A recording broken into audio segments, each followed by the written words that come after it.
For 93 mornings, Caleb Hartman has stood on this Montana platform, watching the eastbound train arrive with hope and leave with his heart a little more worn. The town calls him a fool, the rancher waiting for a bride who clearly changed her mind. But Caleb knows something they don't. He gave his word, and his word is all a man truly owns. What he doesn't know is that 600 miles away, Eleanor Brooks is fighting her own battle to reach him, convinced she's already been forgotten. Today, that changes. Today, the train carries more than mail and supplies. It carries the woman who will either complete him or break him entirely. If you're watching from somewhere in this wide world, drop your city in the comments below. I want to see how far this story of patience and second chances can travel. Hit that like button and settle in. Because what happens when two people refuse to give up on each other, even when fate itself seems determined to keep them apart, is a journey worth taking to the very end. The Montana sunrise painted the sky in shades of brass and rose, but Caleb Hartman barely noticed anymore. Beauty had become routine when you witnessed it alone, day after day, standing in the same spot on the same weathered platform while the rest of the world moved on without you. He adjusted his hat against the early light, his boots planted firm on planks that had memorized the shape of his waiting. 93 days, 13 weeks, 3 months of mornings that started with hope and ended with the hollow echo of train wheels carrying strangers to destinations that weren't here, to people who were actually expecting them. The depot master, old Samuel Finch, didn't even pretend to busy himself anymore. He just watched Caleb with a mixture of pity and exasperation that had long since replaced curiosity.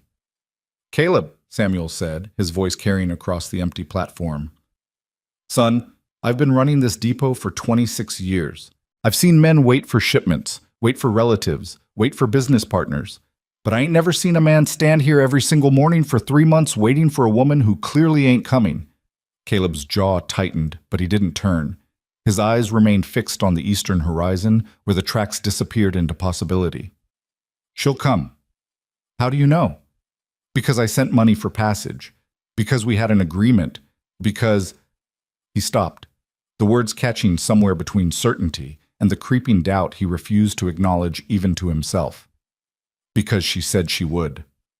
Samuel shook his head, pulling out his pocket watch with the performative sigh of a man who'd given this speech before. "What kind of woman takes a man's money and just disappears? I'm sorry to say it plain, but you've been swindled, Hartman, probably by some smooth-talking man using a woman's name to prey on lonely ranchers.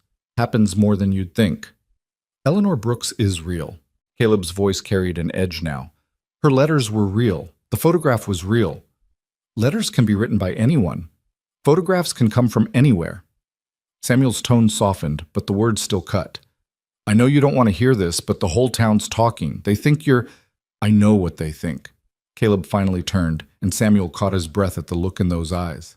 Not anger, but something more unsettling, absolute conviction that somehow made the situation sadder. "Let them talk won't change what's right." The distant whistle of the morning train rolled across the prairie like a question the wind kept asking. Caleb's shoulders straightened automatically, hope and habit indistinguishable after so many repetitions of this moment. Samuel watched him, then shook his head once more before heading into the depot office. "Train's on time, same as always." Caleb stood alone as the locomotive grew from a distant smudge of smoke to a thundering presence of iron and steam. The conductor, Joe Matthews, had stopped asking if Caleb was expecting someone. Now he just gave a subtle shake of his head as he stepped down to handle the mailbags and occasional cargo. The passengers disembarked in their usual patterns. A traveling salesman Caleb recognized from previous stops. 2 miners heading to the claims north of town. A family with 3 children who looked simultaneously exhausted and relieved to have arrived wherever they'd been traveling to. No Eleanor. Caleb remained still as the train prepared to depart, the conductor checking his watch and signaling to the engineer. The whistle blew, sharp and final. Steam hissed. The great wheels began their slow rotation, and Caleb Hartman walked back toward his horse, his gait steady despite the weight of another disappointed morning settling across his shoulders like an invisible yoke. He'd built the ranch house with his own hands over the past 2 years, every beam chosen carefully, every nail driven with purpose. The bedroom furniture crafted during the long winter evenings, a bed frame, a wardrobe, a dressing table with a mirror he'd hauled all the way from Helena. All of it waiting for someone who existed only in letters, and a single photograph he kept in his shirt pocket, the edges worn soft from handling. The ride back took him through town, and Caleb felt the stairs like brands against his back. Maybelle Hutchins paused her sweeping outside the general store to whisper something to Martha Dawson. Two men standing outside the saloon stopped their conversation to watch him pass, their expressions mixing amusement and something uglier.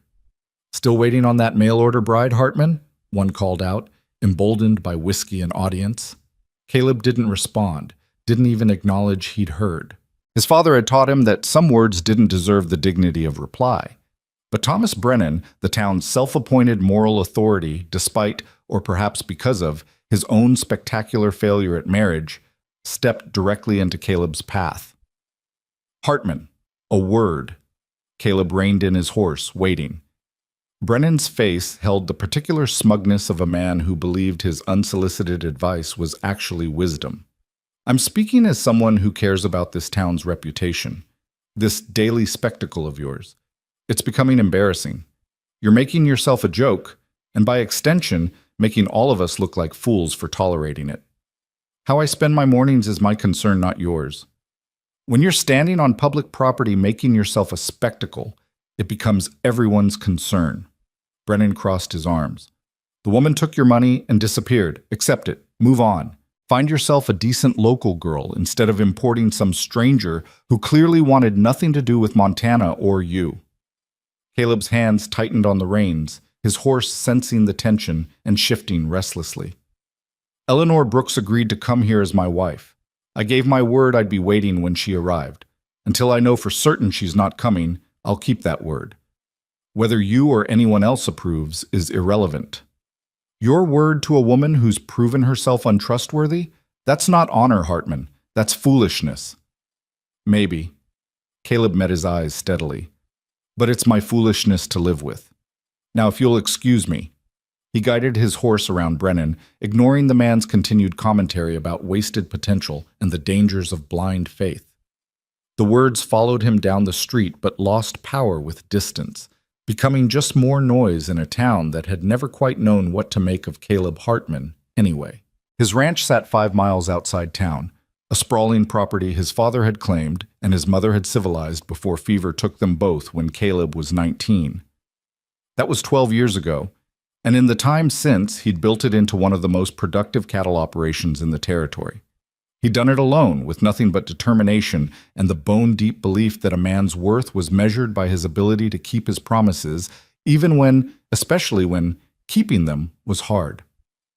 The house looked beautiful in the afternoon light, the logs golden and solid, the windows gleaming from the cleaning he'd given them just last week. The porch he'd extended last month to create a shaded space where he imagined Eleanor might sit in the evenings, perhaps with needlework or a book, enjoying the view of the mountains while he finished the day's chores. All of it empty. All of it waiting. Caleb unsaddled his horse and turned him into the pasture, then stood for a moment looking at the home he'd built for a future that existed only in his increasingly desperate hope. "She'll come," he said aloud to no one, the words both prayer and affirmation. "She'll come." 600 miles east, in the grinding poverty of Chicago's industrial district, Eleanor Brooks sat in the dim corner of a boarding house that smelled of boiled cabbage and the accumulated desperation of people who'd run out of better options. Her fingers were raw from the laundry work, the skin cracked and bleeding despite the tallow she rubbed into them each night. 3 months of this. 13 weeks of waking before dawn to scrub other people's linens in water so hot it burned, then hanging them to dry while her back screamed and her shoulders locked with pain. The other women in the laundry barely spoke to her anymore. She'd tried to explain her situation when she first arrived. The theft, the lost letter, the man waiting in Montana, but their eyes had glazed with the universal expression of people who'd heard too many hard-luck stories to distinguish between truth and elaborate lies. "Another one who got swindled," the floor manager had said within Eleanor's hearing. "They all have some story about a man out west. Mail-order brides who never got mail-ordered, more like girls who got themselves in trouble, and need a convenient fiction. Eleanor had stopped trying to correct them. What was the point? She had no proof, no way to verify her story. The advertisement she'd responded to was gone with her stolen purse. Caleb's letter, with his address and the money for her passage, gone. The precious photograph he'd sent showing a stern but handsome face beneath a wide-brimmed hat, gone. All she had was memory and the increasingly frantic fear that even if she somehow found her way back to Montana, Caleb Hartman would have long since given up on her. What man wouldn't? She was supposed to have arrived in July. It was now October, the Chicago wind already carrying the bite of the coming winter. She'd written him 3 letters in those first desperate weeks, sent to Caleb Hartman, rancher, Montana Territory, with the pathetic hope that in a place as wild and sparsely populated as Montana, such vague addressing might somehow work. None had been returned, but neither had she received any response. The silence felt like confirmation of what she already feared. He'd moved on, found someone else, or simply decided she'd made a fool of him and written the whole arrangement off as money poorly spent. The boarding house room she shared with 2 other women was barely large enough for the 3 narrow beds crammed inside. Margaret, who worked in a garment factory, was already asleep despite the early hour, her breathing harsh with the lung sickness that afflicted half the factory workers. Sarah, a maid in one of the grand houses on the north side, wouldn't return until late. Eleanor pulled out the small notebook she'd managed to save. It had been in her coat pocket, not her purse, when the theft occurred. Inside, she'd written everything she could remember about Caleb's letters. His descriptions of Montana, the ranch he'd built, his careful explanation of what he could offer a wife, security, respect, partnership, and building something lasting. "I'm not writing to deceive you," he'd written in his second letter, "so I'll be plain. I'm 31 years old, neither handsome nor ugly, better with horses than words. I have a successful ranch, but no family left living. Montana is beautiful but harsh, and ranch life is demanding. I can't promise you ease or luxury. What I can promise is honesty, loyalty, and that I'll work every day to make you glad you came west. I don't need someone to serve me. I need a partner, someone willing to share in both the labor and the rewards, someone who wants to build a life rather than just live one. If that sounds like something you'd want, then I believe we could make a good match." She'd read those words 100 times, had memorized the particular rhythm of his honesty. Caleb Hartman didn't make grand promises or paint false pictures. He offered reality, clearly stated, and the opportunity to choose it with eyes open. And she had chosen it. After a childhood spent in Boston, where her father's death had left her mother struggling, where Eleanor's own prospects had dwindled to becoming either a servant in some wealthy household or marrying a shopkeeper who looked at her like property he was considering purchasing. She'd chosen the unknown Montana rancher who wrote like a man who understood that respect was more valuable than romance. The theft had felt like the universe laughing at her presumption. She'd been at the train station in Boston, her ticket purchased, her few possessions packed in a single trunk. She'd set her purse down for just a moment to adjust her traveling cloak, and when she'd turned back, gone. Everything. Her money. Her ticket. The letter with Caleb's ranch address. The photograph. Even the small locket her mother had given her before passing away 2 years ago. The police had been sympathetic but useless. Thieves worked the stations constantly, they explained, preyed on travelers who were distracted or unfamiliar with the city. Did she have a description of the thief? No, she'd seen nothing, no one. She'd gone to the train platform anyway, in tears, trying to explain to the conductor that she'd had a ticket, that she was supposed to be traveling to Montana, that there'd been a terrible mistake. He'd looked at her the way people look at someone who's already lost. Sorry for her, but unwilling to make her problems his own. Without money, she couldn't buy another ticket. Without the address, she didn't even know exactly where she was supposed to go. She remembered Montana Territory and the name Caleb Hartman, and that he lived near a town whose name she couldn't quite recall because she'd only read it once on the envelope. She'd tried the telegraph office, sending a message to Caleb Hartman, Montana Territory, explaining what had happened and begging for help.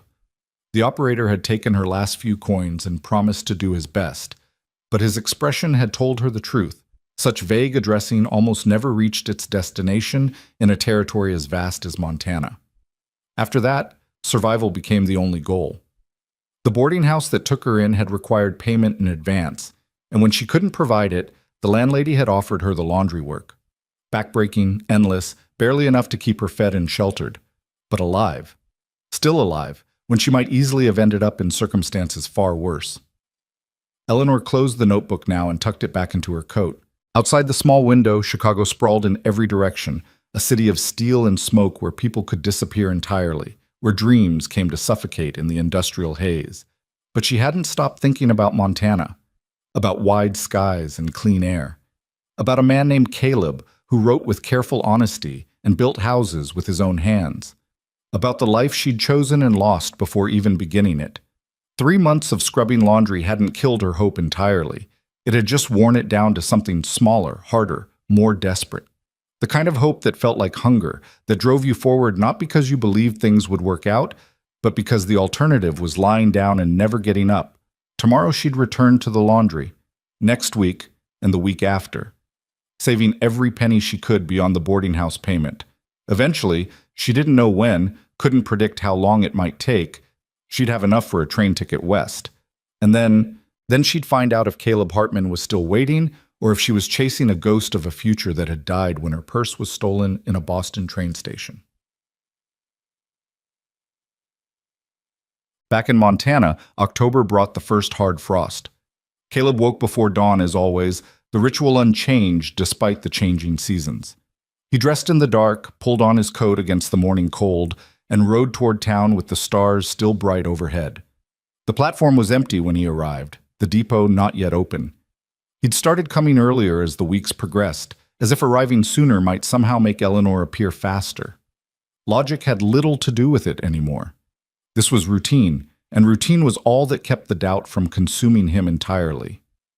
Samuel arrived 20 minutes later, the lamp in the depot office creating a weak glow against the pre-dawn darkness. "Morning, Caleb." "Samuel." They'd stopped debating.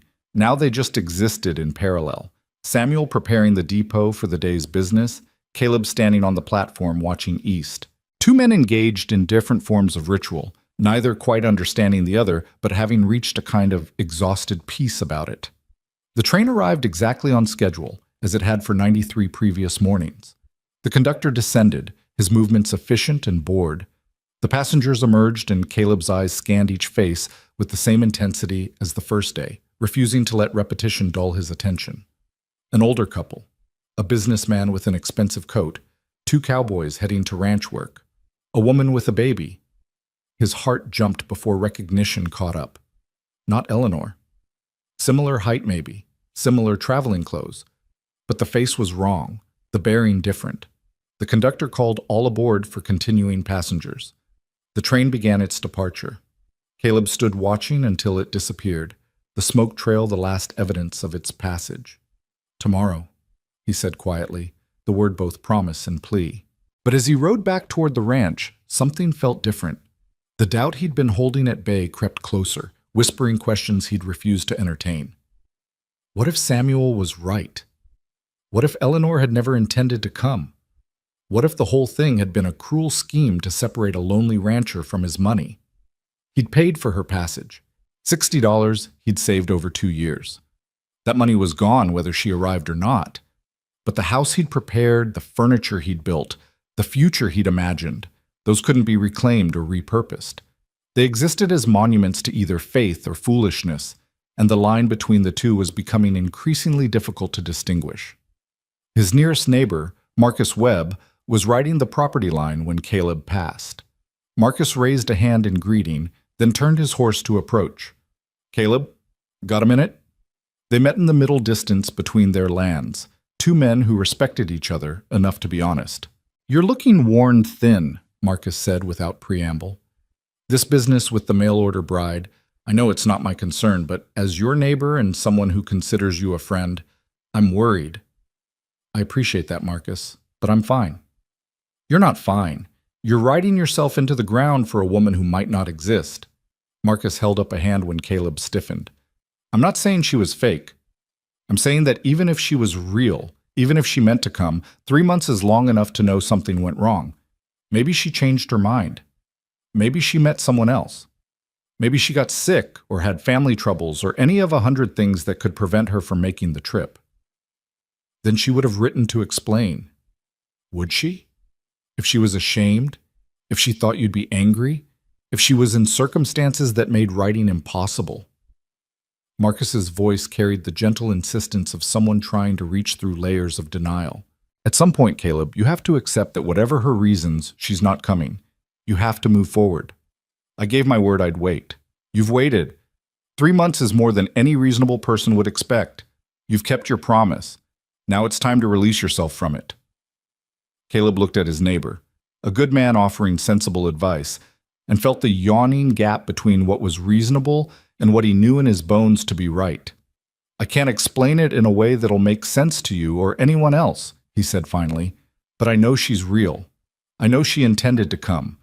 And I know that whatever's keeping her away isn't by choice.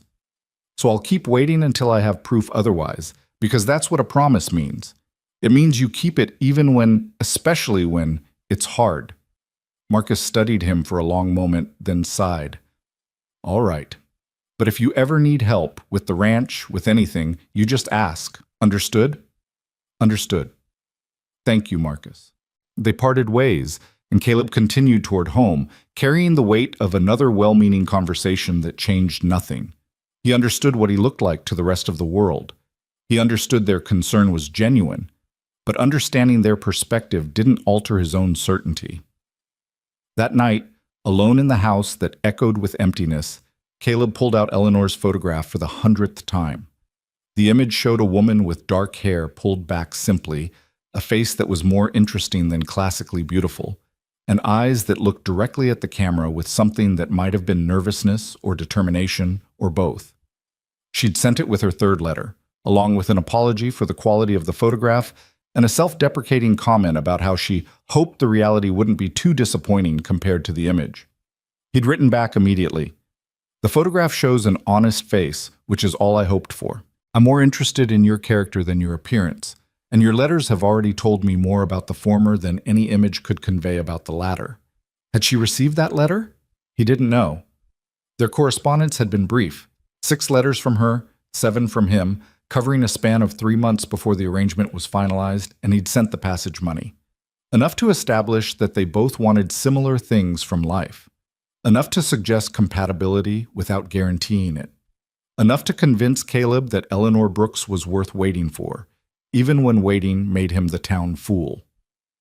He tucked the photograph back in his pocket and lay down in the bed he'd built for 2, staring at the ceiling and listening to the October wind test the strength of the house he'd constructed to withstand Montana winters and the passage of time.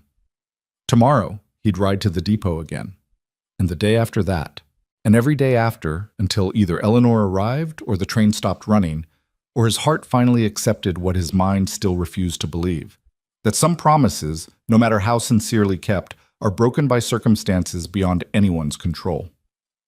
But not yet. Not tomorrow. Tomorrow he'd wait again, because that's what a man of his word did, regardless of what anyone else thought or said or believed about the wisdom of such stubbornness. The wind howled against the windows like loneliness given voice, and somewhere far away Caleb hoped Eleanor could hear it too.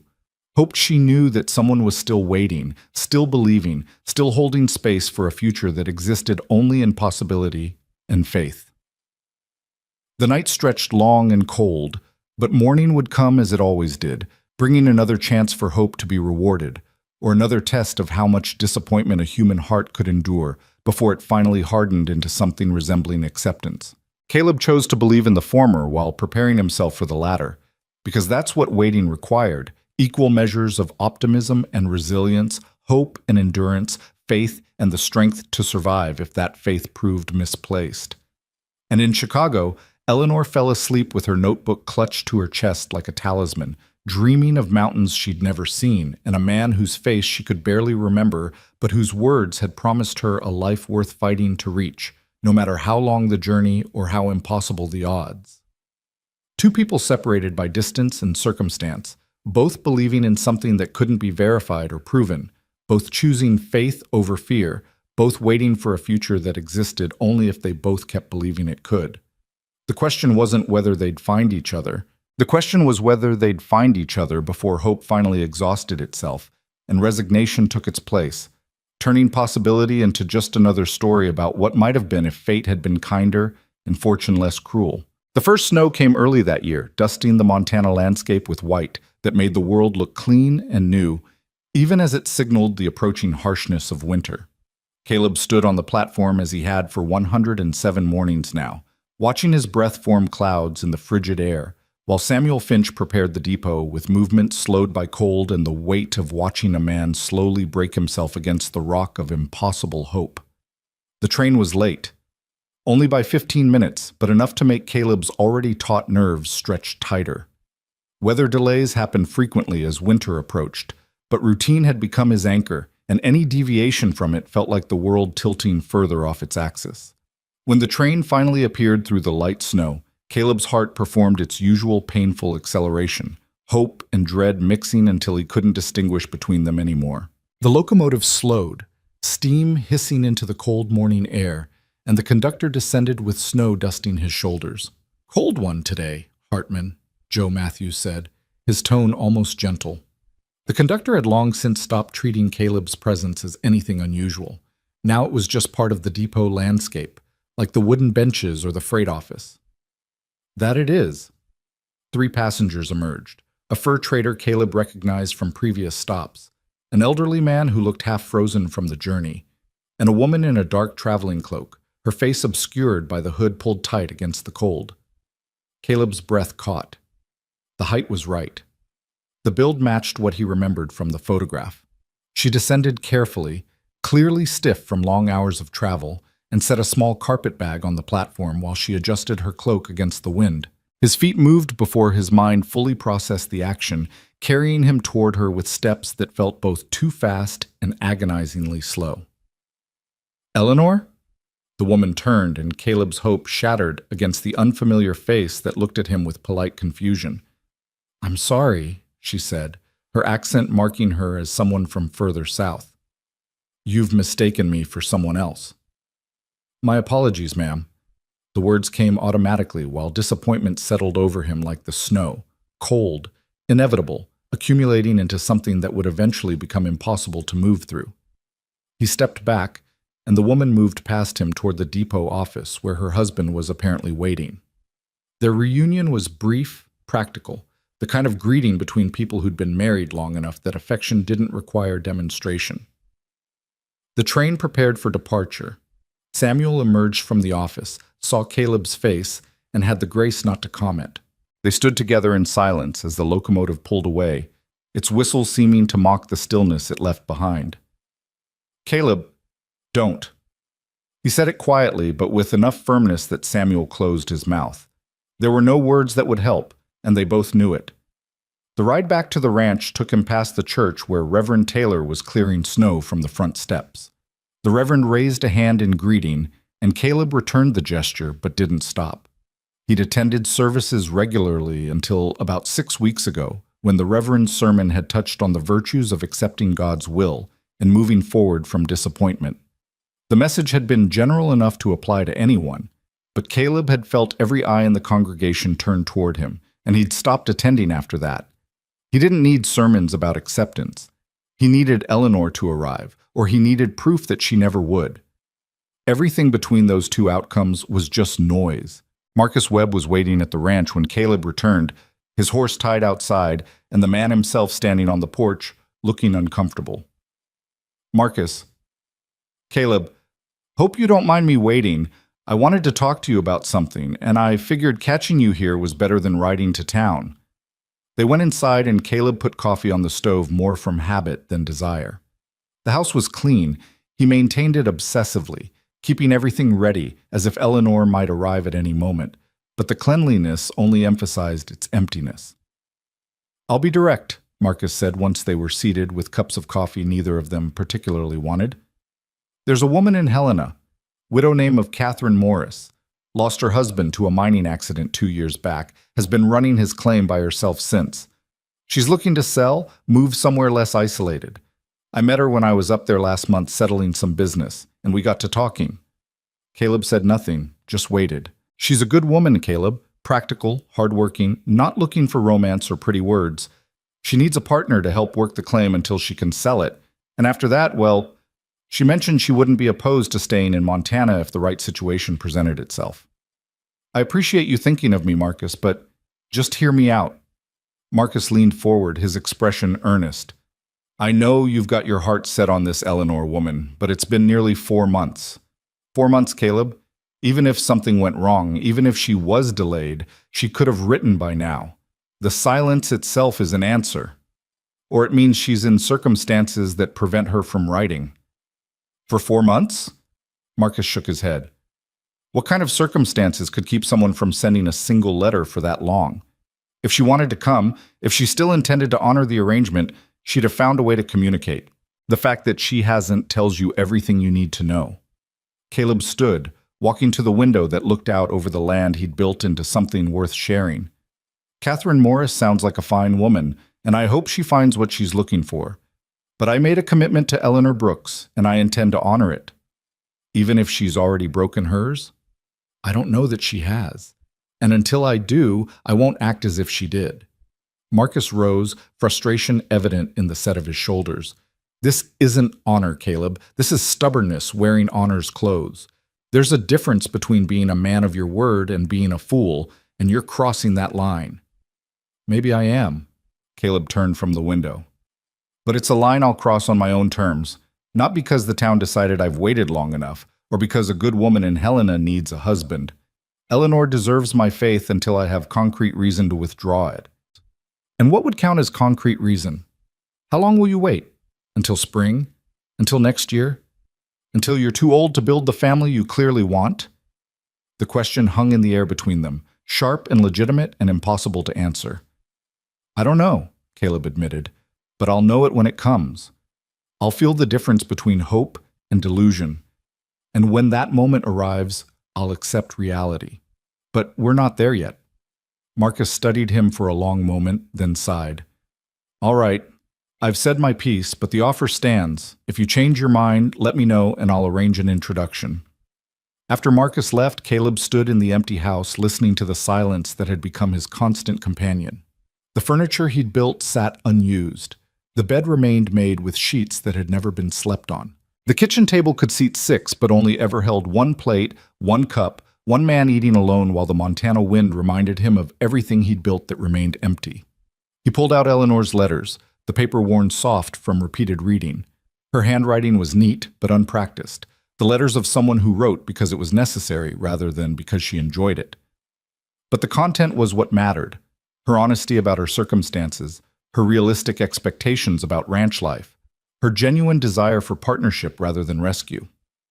In one letter, she'd written, I should be clear that I'm not romantic by nature. I don't expect poetry or grand gestures. What I hope for is respect, honesty, and the opportunity to build something lasting with someone who values those things as much as I do. If that makes me seem cold or unfeeling, then perhaps we're not well matched. But if it sounds like something you'd want too, then I think we might do well together. Caleb had responded, I'm not romantic either, though I hope I'm not unkind. I believe in showing care through actions rather than words, fixing what breaks, building what's needed, being present and reliable. If that's enough for you, then yes, I think we'd do well together. Had that exchange been real, or had he been corresponding with someone who specialized in telling lonely men exactly what they wanted to hear? The doubt crept in during these quiet moments, whispering questions he had no way to answer. But then he'd remember specific details that seemed too genuine to be fabricated. Her description of her mother's death, the particular way she'd written about her fears of ending up as a servant, her admission that she'd responded to 3 different advertisements before his and found the other men's letters either presumptuous or creepy. Those weren't the words of someone running a scheme. Those were the words of a real woman making a difficult choice with clear eyes. He had to believe that, had to hold on to it, because the alternative was that he'd built his entire future around a lie. And that possibility was worse than waiting indefinitely for truth to arrive. The days continued their relentless march toward winter. 110 mornings, 115, 120. The platform became treacherous with ice, and Samuel started keeping sand near the depot entrance to prevent passengers from slipping. Caleb stood in his usual spot, ignoring the cold that seeped through his coat and the concerned looks from the few townspeople who still bothered to notice his daily ritual. Thomas Brennan cornered him outside the general store on a particularly bitter morning in late October. "Hartman, this has gone beyond eccentric into pathological. You're making a spectacle of yourself, and frankly, you're making the rest of us uncomfortable." "Then stop watching," Caleb suggested, his patience for Brennan's opinions having exhausted itself weeks ago. "It's not that simple. Your obsession with this phantom woman reflects poorly on all of us. It suggests that Montana men are desperate, gullible fools willing to be taken advantage of by any scheme that promises female companionship." Caleb turned to face him fully. "Mr. Brennan, I've been patient with your commentary because I understand you believe you're helping. But let me be absolutely clear. What I do with my time and money is none of your concern. Eleanor Brooks is not a phantom. She's not a scheme. And your opinion about my choices carries exactly as much weight as I choose to give it, which is none. Now, if you'll excuse me." He walked away before Brennan could respond, feeling the heat of anger mixing with the cold of the morning air. The conversation bothered him more than he wanted to admit, not because Brennan's opinions mattered, but because they reflected what the entire town was thinking. He'd become the cautionary tale, the example of what happened when a man let hope override common sense. But common sense hadn't built this territory. Common sense didn't drive people to travel thousands of miles to unknown lands in search of better lives. Common sense was valuable, but it had limits, and sometimes faith had to step in where sense fell short. That night brought the first real storm of the season, wind howling down from the mountains with snow that fell so thick Caleb could barely see the barn from the house. He went out twice to check on the horses, making sure they had enough hay and that their water hadn't frozen. The second time, he stood in the barn doorway watching the storm rage, wondering if Eleanor was somewhere warm and safe, or if she was struggling through her own kind of storm in whatever circumstances had prevented her from coming. The thought that she might be in danger or difficulty haunted him more than the possibility that she'd simply changed her mind. At least the latter would mean she was making choices, exercising agency over her own life. But if something had happened to her, if she was trapped or hurt or desperately trying to reach him, he pushed the thought away. Speculation solved nothing, helped no one. All he could do was maintain the promise he'd made and hope that somehow, someday, it would matter. The storm lasted 3 days, dumping enough snow to make travel to town temporarily impossible. Caleb used the enforced isolation to catch up on ranch work he'd been neglecting, mending tack, organizing the tool shed, reinforcing the hay barn against the weight of accumulating snow. The physical labor helped quiet his mind, turning anxious energy into tangible accomplishment. When the roads finally cleared enough for travel, he rode to town with a kind of desperate urgency that embarrassed him. 5 days without checking the depot felt like betrayal, even though he knew logically that the trains hadn't been running during the storm. Samuel looked up when Caleb entered, his expression carefully neutral. "Train started running again yesterday. Nothing unusual. Sorry, Caleb." The apology in Samuel's voice was almost worse than pity. It suggested that even the depot master, who'd watched this ritual unfold daily for months, had started to think of Eleanor's arrival not as a matter of when, but as an impossibility being politely indulged. Caleb resumed his routine, standing on the platform each morning as November settled over Montana with the kind of cold that made breathing painful and movement a test of will. 130 mornings, 140. The numbers had lost meaning, becoming just markers of time passing while nothing changed, and in Chicago, Eleanor's circumstances were slowly, painfully improving. She'd saved enough to buy a better coat, warmer gloves, and most importantly, to start setting aside real money toward a train ticket. The work remained brutal, but she'd developed calluses, both physical and emotional, that made endurance possible, if not comfortable. She'd stopped trying to explain her situation to anyone. The skepticism was universal and exhausting, and she'd learned that silence served better than truth when truth sounded like fiction. Instead, she focused on the single goal that kept her moving forward, saving enough money to get to Montana and find Caleb Hartman. The address was gone, but she'd remembered the territory and his name, and she'd decided that would have to be enough. Montana wasn't Boston or New York. Surely, in a territory that wild and sparsely populated, a rancher named Caleb Hartman would be known, could be found. She had to believe that because the alternative was that she was working herself into the ground for nothing, saving money for a journey that would end in more disappointment and the final confirmation that she'd lost her one chance at something better. On a particularly difficult day in mid-November, when her hands bled through her gloves and the laundry supervisor screamed at her for working too slowly, Eleanor stood outside the laundry house during the brief lunch break and let herself cry. Not the quiet, dignified tears she usually permitted herself, but the kind of desperate sobbing that came from exhaustion so profound it bypassed physical into something closer to spiritual. An older woman named Rose, one of the few laundry workers who'd shown Eleanor any kindness, sat down beside her on the step. "Whatever you're running from or toward," Rose said quietly, "you've got to ask yourself if it's worth this. Life's hard enough without grinding yourself down for something that might not even exist anymore." "He exists," Eleanor said, her voice hoarse from crying. "I know he does." "Even if he does, honey, does he remember you? Does he care? Men make promises easy and break them easier. You really think some rancher in Montana has been sitting around waiting for a woman he's never met when you haven't shown up for, 4 months now?" "Almost 5. Eleanor wiped her face with her sleeve. "And yes, I think he might have waited, because his letters weren't like other men's letters. He wasn't promising me everything or trying to impress me. He was just honest about what he could offer and what he needed. And that kind of honesty doesn't come from someone who makes promises lightly." Rose was quiet for a moment, then patted Eleanor's shoulder. "Then I hope you're right. And I hope when you get there, it's everything you're working so hard to reach. But if it's not, if you get there and he's moved on or wasn't what you thought, don't let it destroy you. You're tougher than you know, having survived this long in this place. That toughness will carry you through whatever comes next." The conversation stayed with Eleanor as she returned to work, as she scrubbed endless loads of linens until her back screamed and her vision blurred. Rose was right about one thing. She had become tougher. The girl who'd left Boston would never have survived 5 months in Chicago's laundry district. But the woman she was becoming, tempered by hardship and sharpened by necessity, that woman might actually be worthy of a partnership with a Montana rancher who valued strength and resilience. If he was still waiting, if he remembered her, if the entire situation hadn't become moot while she struggled to save enough money for the journey that should have happened months ago.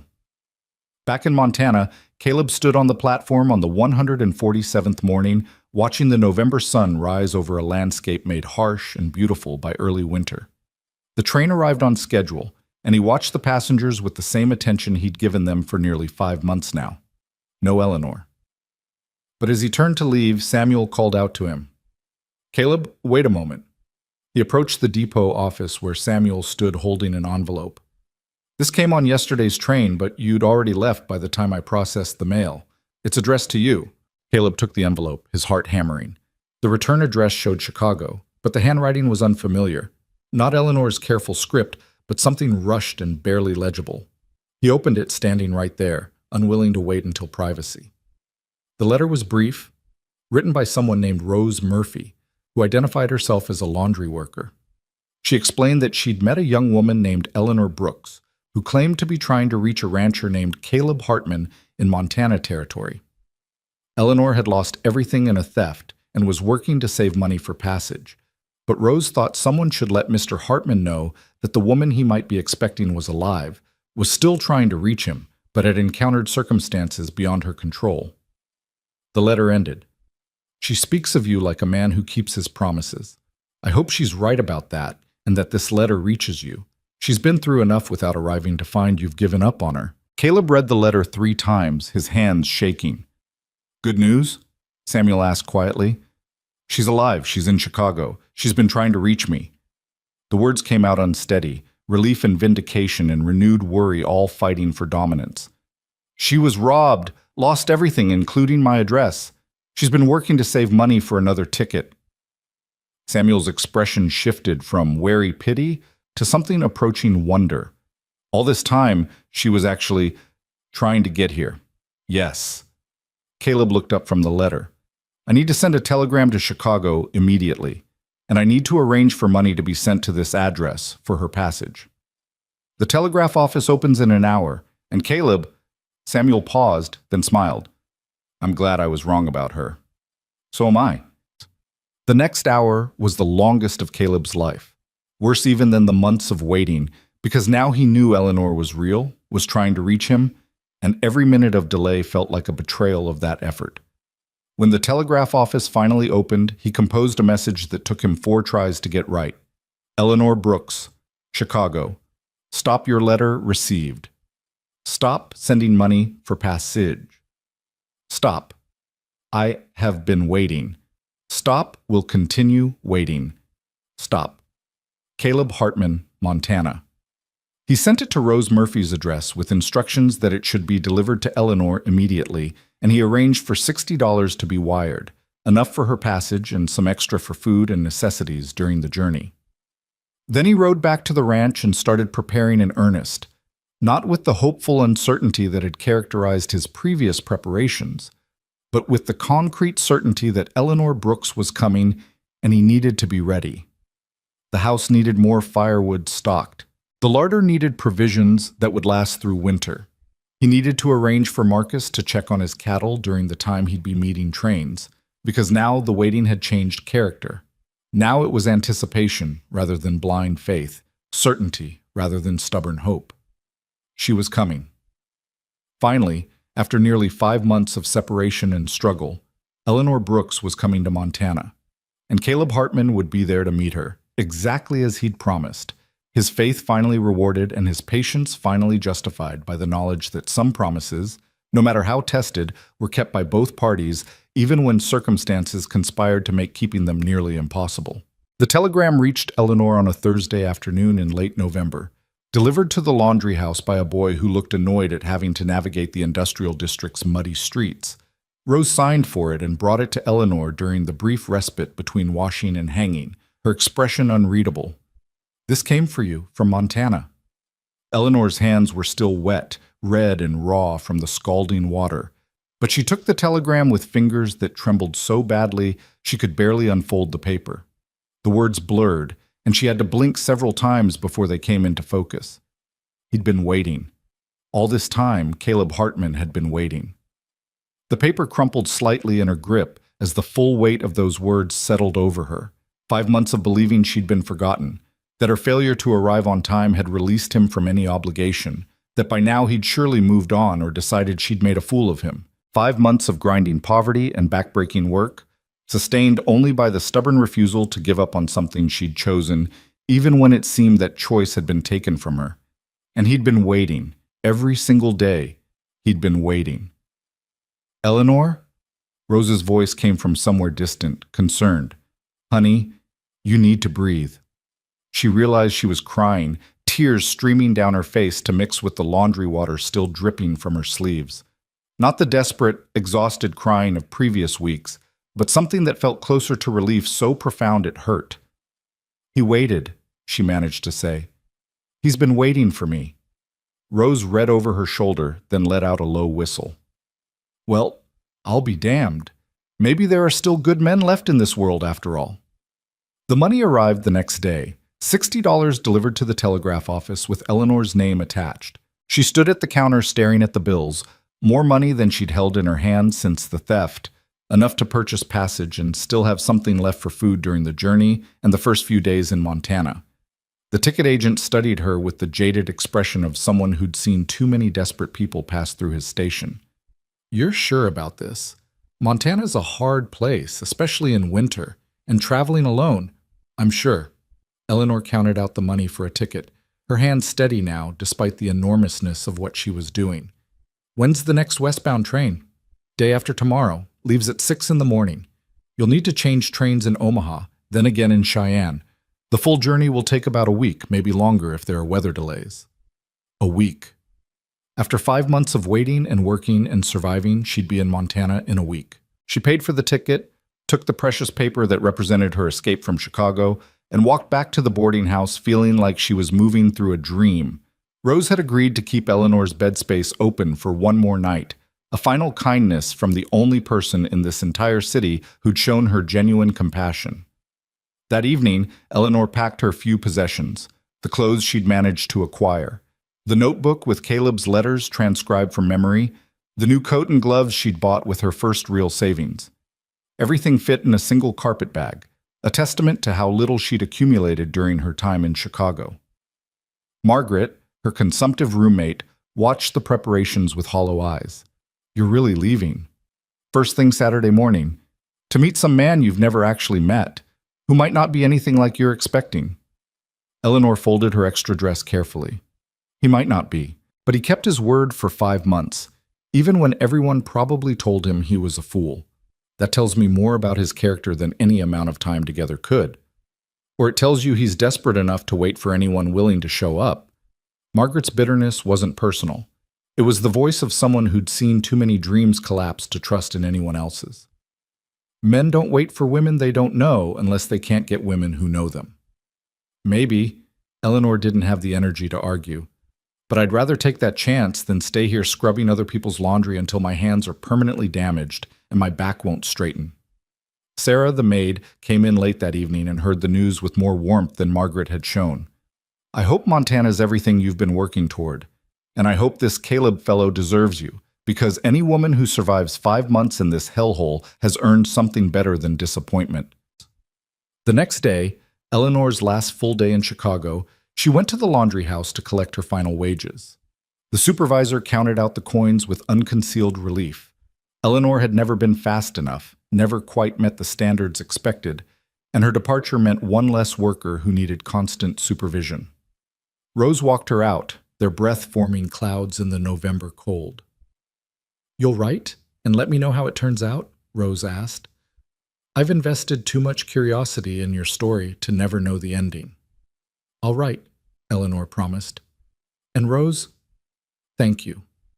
For the letter, for the kindness, for treating me like someone worth helping instead of just another girl with a sad story."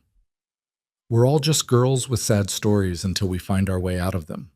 Rose squeezed her hand. "You've got your way out now.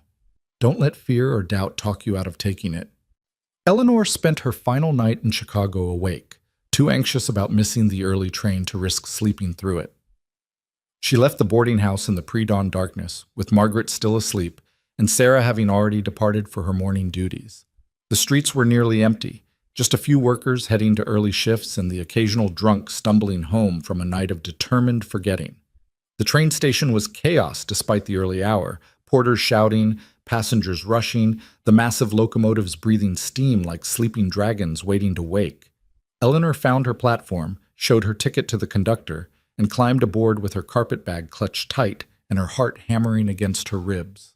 The train lurched into motion, and Chicago began to slide past the windows, the industrial district where she'd spent 5 months of her life, the stockyards that scented the entire South Side with the smell of slaughter and commerce, the great buildings downtown that spoke of wealth and opportunity she'd never been permitted to approach. She'd come to this city by accident, stayed out of necessity, and survived through sheer stubborn will. Now it was disappearing behind her, and she felt no nostalgia, no desire to ever see it again. Chicago had been a prison, and she was finally escaping. The journey west was everything the ticket agent had warned: long, uncomfortable, punctuated by delays and transfers, and the constant anxiety of traveling alone as a woman in spaces designed for men's convenience. She changed trains in Omaha as scheduled, the platform crowded with people heading in every direction, all of them looking as travel-worn and determined as she felt. In Cheyenne, a 3-hour weather delay turned into 6 when snow blocked the tracks ahead. Eleanor sat in the drafty station, watching other passengers grow increasingly agitated, but she felt only a strange calm. She'd waited 5 months. 6 more hours meant nothing. A woman traveling with 2 small children sat down beside her, clearly exhausted. "Heading to Montana?" the woman asked, noticing Eleanor's ticket. "Yes, to meet someone." "Family?" Eleanor hesitated, then decided on honesty. "My intended husband. We've never actually met in person." The woman's eyebrows rose, but her expression held curiosity rather than judgment. "Mail order bride?" "Something like that. I did the same thing 6 years ago. Came out to Wyoming to marry a man I'd only corresponded with." She shifted the younger child in her arms. "Everyone said I was crazy or desperate. Maybe I was both. But it worked out. Robert's a good man, and we've built a good life together. You weren't frightened meeting him for the first time? Terrified.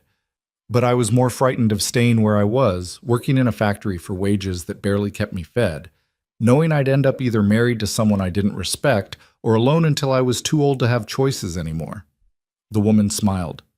Sometimes the unknown is less scary than the known, if the known is bad enough. They talked until the tracks cleared and the train started moving again, and Eleanor felt some of her own anxiety ease. She wasn't the only woman who'd taken this particular leap of faith. Others had done it and survived, built lives, found partnerships worth having. The final leg of the journey took her through landscape that grew progressively more spectacular and intimidating. The mountains rose like walls against the sky, snow-covered and magnificent and utterly indifferent to human concerns.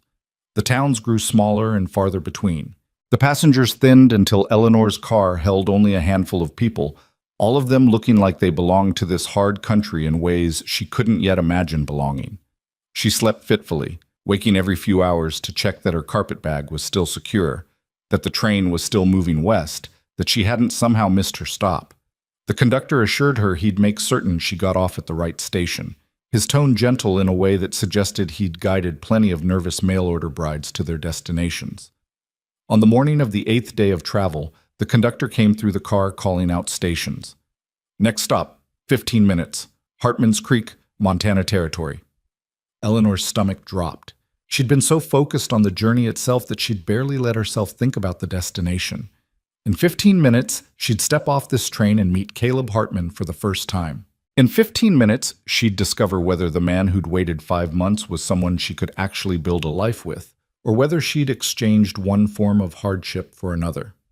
She checked her reflection in the window glass, travel-worn, exhausted, her dress wrinkled despite her best efforts, her face drawn from the stress of the journey and the months preceding it. Not exactly the image she'd hoped to present when they finally met, but Caleb hadn't asked for perfection. He'd asked for partnership, honesty, and someone willing to work toward something lasting. If she looked tired, well, she was tired. If she looked nervous, she was nervous. At least she'd be presenting herself honestly, which seemed appropriate given that honesty was supposedly what they'd built this arrangement on. The train began to slow. Through the window, Eleanor could see the small depot emerging from the early morning mist, a simple wooden structure that looked barely large enough to be called a building. A few other structures clustered nearby, suggesting a town too small to deserve the name. And on the platform, standing absolutely still despite the cold, was a man in a wide-brimmed hat and a heavy coat, his posture radiating attention that was visible even from a distance. The train shuddered to a complete stop. The conductor opened the door and set down the step. "Hartman's Creek, ma'am. Good luck to you." Eleanor stood, her legs unsteady from 8 days of sitting, and made her way to the door. The cold hit her immediately when she stepped onto the platform, sharp and clean and utterly different from Chicago's industrial chill. And then she looked up and met Caleb Hartman's eyes. For a moment that seemed to stretch into eternity, they simply stared at each other. He was taller than she'd expected, his face more weathered but also more honest, the kind of face that reflected exactly what its owner was thinking without artifice or performance. Right now it reflected shock, relief, and something that might have been fear. She opened her mouth to apologize, to explain, to say something that would break this frozen moment, but he moved first. 3 strides brought him to her, and then he stopped, his hands half raised as if he wanted to touch her, but wasn't sure he had permission. "Eleanor Brooks?" His voice was deeper than she'd imagined, rough with emotion. "Yes. I'm so sorry I'm late. I know you must have thought I tried to send word, but everything went wrong, and I—" "Stop." He said it gently but firmly. "You're here. That's all that matters." Behind them, the conductor was unloading her trunk, the one she'd originally sent ahead 5 months ago, which had apparently been sitting in the depot's storage all this time. Caleb moved to handle it, lifting it with an ease that spoke of years of ranch work. Samuel Finch emerged from the depot office, his face breaking into a genuine smile when he saw Eleanor. "Well, I'll be damned. She's real. Samuel, this is Eleanor Brooks. Eleanor, this is Samuel Finch, our depot master. Ma'am, I apologize for doubting your existence, and welcome to Montana. Eleanor managed a smile despite her nervousness. Thank you. I'm sorry for the confusion my delay must have caused. Confusion doesn't begin to cover it, Samuel said with a laugh. But we'll save that story for later. You look exhausted. Caleb, get this woman somewhere warm before she freezes. Caleb had loaded her trunk onto a wagon Eleanor hadn't noticed before, and now he turned to her with an expression she couldn't quite read. I have a wagon for your things and a horse for riding. The ranch is about 5 miles from here. Are you well enough to ride, or would you prefer the wagon? Eleanor considered the question. She was exhausted, yes, but the idea of sitting in yet another vehicle after 8 days of travel felt unbearable. I can ride. Something that might have been approval flickered across his face. He helped her into the wagon long enough to retrieve a horse blanket, which he draped over her shoulders, then led her to a patient-looking mare already saddled. This is Daisy. She's gentle and won't give you any trouble. He helped her mount, his hands brief and impersonal on her waist, but somehow reassuring in their steadiness, then swung onto his own horse with the easy grace of someone who'd been riding since childhood. They left town in silence, the wagon following behind with Samuel's nephew driving it. The landscape opened up before them, vast and empty and beautiful in a way that made Eleanor's chest tight. She'd seen nothing like this in Boston or Chicago. This sense of space unlimited, of possibility stretching to horizons she couldn't even see. It's overwhelming at first, Caleb said, the first words he'd spoken since they left the depot. The size of everything. But you'll get used to it. I think I could spend my entire life here and never get used to it, Eleanor replied honestly. It's magnificent. He glanced at her, and she saw surprise in his expression, as if he'd expected fear or disappointment instead of wonder.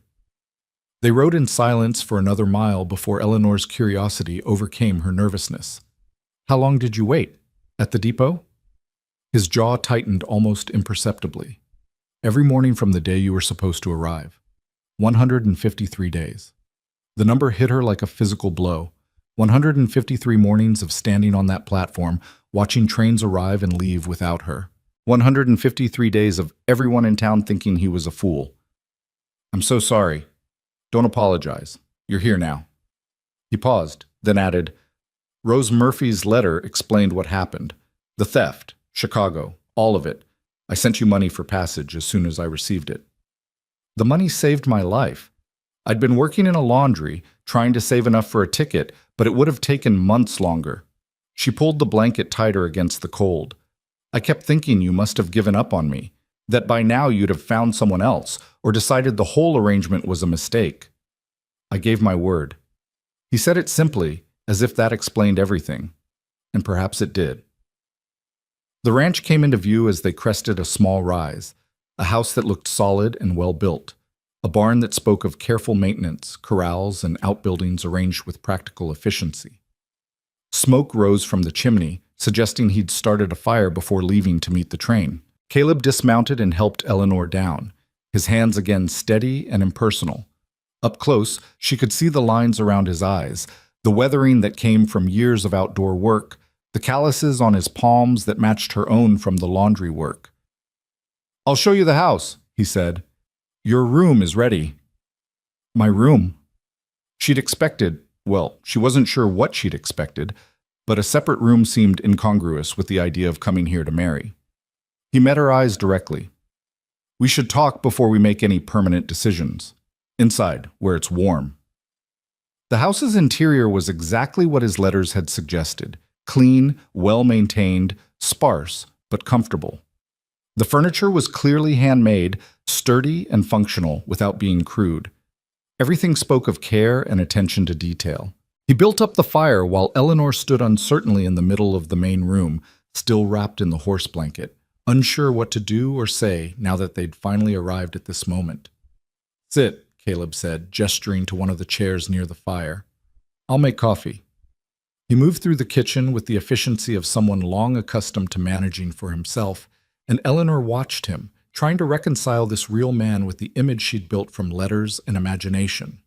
He was quieter than she'd expected, more reserved, but there was a steadiness to him that felt reassuring rather than cold, a sense that he thought carefully before speaking and meant what he said when he finally did. He brought the coffee, strong and hot, and sat in the chair opposite hers. "I need to be clear about something," he began. "I waited for you because I gave my word and because I believed you were real and worth waiting for. Now that you're here, I still believe that. But 5 months is a long time, and circumstances change people. I'm not the same man who wrote those letters, and I suspect you're not the same woman who responded to them." Eleanor nodded, unsure where he was going. "So here's what I'm proposing. You'll stay in the guest room. Take time to see the ranch, the town, what life here actually entails. I'll introduce you to my neighbors, show you how things work, and you'll decide whether this is something you actually want or whether you came here out of obligation because I paid for your passage. I didn't come here out of obligation. Maybe not. But you came here exhausted from 5 months of hardship, and that's not the best state to be making life-changing decisions." He held her gaze steadily. "I want you to choose this. Choose me. Choose this life. Because it's what you genuinely want, not because you feel trapped by circumstances or gratitude or our original agreement."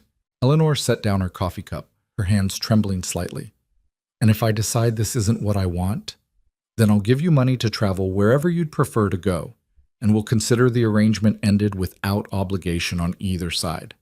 He said it calmly, but she saw the tension in his shoulders, the way his fingers gripped his own cup just slightly too tight. "That's remarkably fair. It's the only way I want to do this. I've had 5 months to think about what I actually want from marriage, and a woman who feels obligated to stay isn't it. I want a partner who's here by choice, who sees value in what we could build together, not someone who's settling because she has no better options." Eleanor studied him in the firelight. This man who'd waited 153 mornings, who'd endured mockery and doubt, who now sat offering her freedom instead of pressing his advantage. Rose had been right to write that letter. This was a good man. "How long?" she asked. "How long for what? How long do I have to decide?" He was quiet for a moment. "As long as you need. Through winter if necessary. I'm not going anywhere, and neither is the ranch. What will people in town think? They've already spent 5 months thinking I'm a fool. What they think about this arrangement is irrelevant." He stood, setting his cup aside. "You're exhausted. Let me show you your room, and then you should rest. Everything else can wait." The guest room was small but immaculate, with a bed that looked far more comfortable than anything Eleanor had slept on in months. A wardrobe stood empty and ready for her few possessions. The window looked out over the mountains, the view spectacular even in winter. "I'll bring your trunk up once the wagon arrives," Caleb said from the doorway.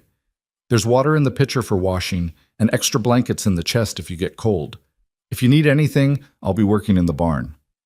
"Caleb," she turned to face him, "thank you for waiting, for the money, for this." She gestured at the room, at the house, at the choice he was offering her. "For all of it." "You're welcome. Now rest, Eleanor. We'll have plenty of time to talk later." He left, closing the door gently behind him, and Eleanor sat on the edge of the bed feeling the full weight of everything that had happened crash over her like a wave. 8 days of travel, 5 months of grinding poverty, and before that, the theft that had derailed everything. All of it leading to this moment, to this room, to this unexpected choice. She lay down without bothering to remove her dress, intending to rest for just a few minutes. But exhaustion pulled her under immediately, dragging her into sleep so deep she didn't hear the wagon arrive with her trunk, or Caleb's careful footsteps as he brought it upstairs and set it gently in the corner of her room. She slept through the afternoon and into the evening, through Caleb making dinner for one and eating alone, through the Montana night, settling over the ranch with stars bright enough to read by. And when she finally woke in the darkness, momentarily disoriented and unsure where she was, the first thing she saw through the window was those stars, more than she'd ever seen in Boston, more than existed in Chicago's smoke-filled sky. A reminder that she'd traveled far from everything familiar into something entirely unknown.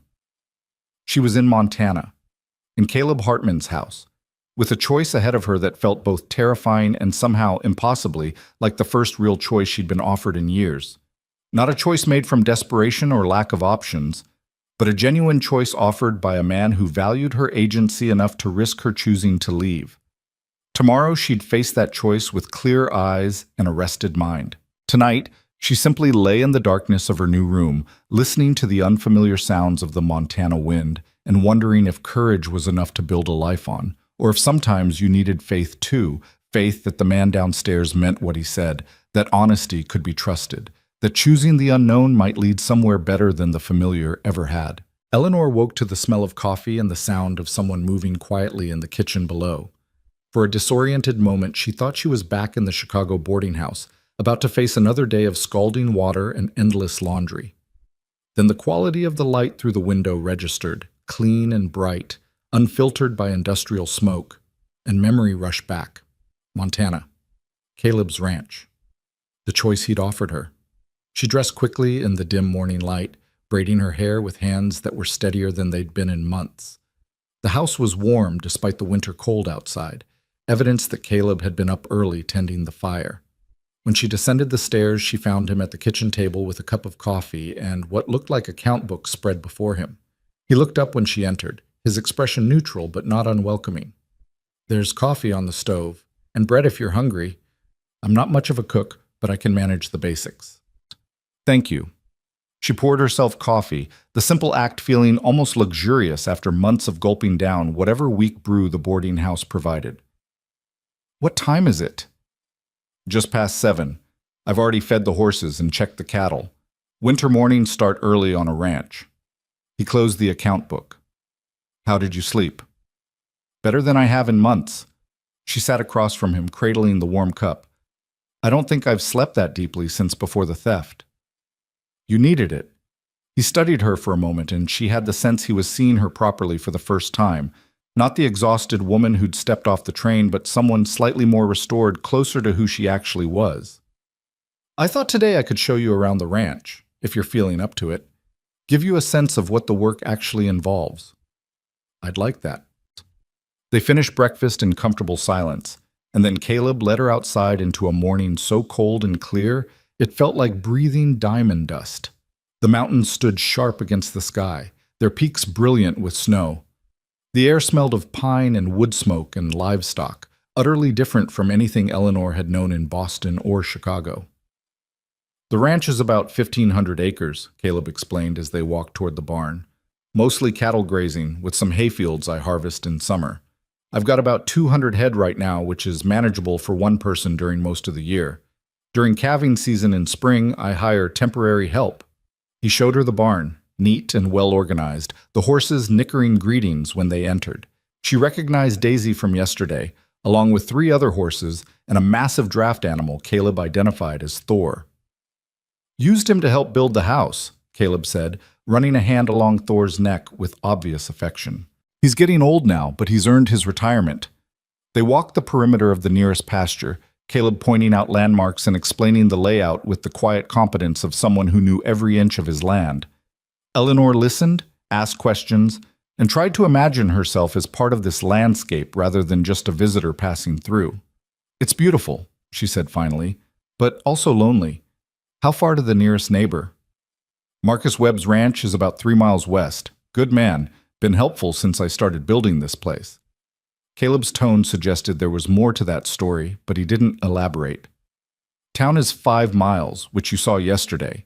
There's a community of sorts, church socials, occasional gatherings, but you're right that it's isolated compared to city life." "I didn't come here expecting city life." "No, but there's a difference between knowing something intellectually and living it daily." He stopped, turning to face her directly. "I want you to understand what you'd be choosing. Winter here is harsh and long.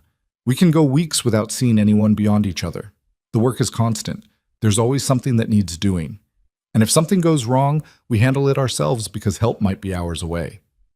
Eleanor met his gaze steadily. "You're trying to scare me off." "I'm trying to be honest. The letters I wrote describe the reality, but reality and description aren't the same thing." He gestured at the landscape around them. "This is beautiful, yes, but beauty doesn't keep you warm when it's 20 below zero and a pipe bursts in the middle of the night. It doesn't make the work easier or the isolation less challenging." "Why do I get the feeling you're trying to talk me out of staying?" Something flickered across his face. Vulnerability, maybe, or fear. Because part of me is terrified you'll stay for the wrong reasons and end up miserable. And another part is terrified you'll leave because I've been too honest about the difficulties. The admission surprised her. It was the first crack she'd seen in his careful composure, the first hint that beneath the steady exterior, he was as uncertain about this as she was. I appreciate the honesty, she said quietly. But Caleb, I spent 5 months in Chicago working myself nearly to death for pennies. I lived in a room barely big enough to turn around in, breathing air thick with factory smoke, surrounded by people who thought I was either a liar or a fool. This, she gestured at the ranch, the mountains, the clean expanse of land. This is hard in different ways, but at least it's honest hardship. At least there's purpose to it. He was quiet for a long moment, then nodded. All right, but I want you to see all of it before you decide. The good and the difficult. Over the next week, Caleb made good on that promise. He showed her how to feed the horses, how to check the cattle for signs of illness or injury, how to maintain the equipment that kept the ranch functioning. He taught her to read the weather signs that warned of approaching storms and explained the seasonal rhythms that governed ranch life. Eleanor threw herself into learning with the same determination that had gotten her through Chicago. Her hands, already toughened by laundry work, adapted to new calluses from different tools. Her body, weakened by months of poor nutrition, began to strengthen from regular meals and outdoor labor. Caleb watched her with an expression she couldn't quite read, something between surprise and approval, wariness and growing respect. He'd expected, she realized, that confronting the reality of ranch life would send her back to whatever familiar world she'd come from. Instead, she was adapting, learning, proving herself capable of more than he'd anticipated. On the 4th day, he took her into town for supplies. The ride gave Eleanor her first real look at Hartman's Creek in daylight, a collection of buildings that barely qualified as a town, but nonetheless represented civilization in this wild territory. The general store, a saloon, a small church, the depot, and a scattering of houses constituted the entire community. Samuel Finch greeted them warmly when they stopped at the depot to pick up mail. Miss Brooks, you're looking considerably better than when you arrived. Montana agrees with you. It does, Eleanor agreed, surprised to find it was true. Caleb treating you well? Better than I deserve, considering the trouble I caused with my delay. Samuel laughed. You didn't cause the trouble, circumstance did, but you gave us all quite an education in stubbornness. He glanced at Caleb with obvious affection.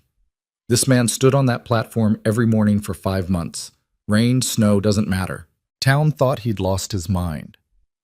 The town thought a lot of things, Caleb said mildly, most of them wrong.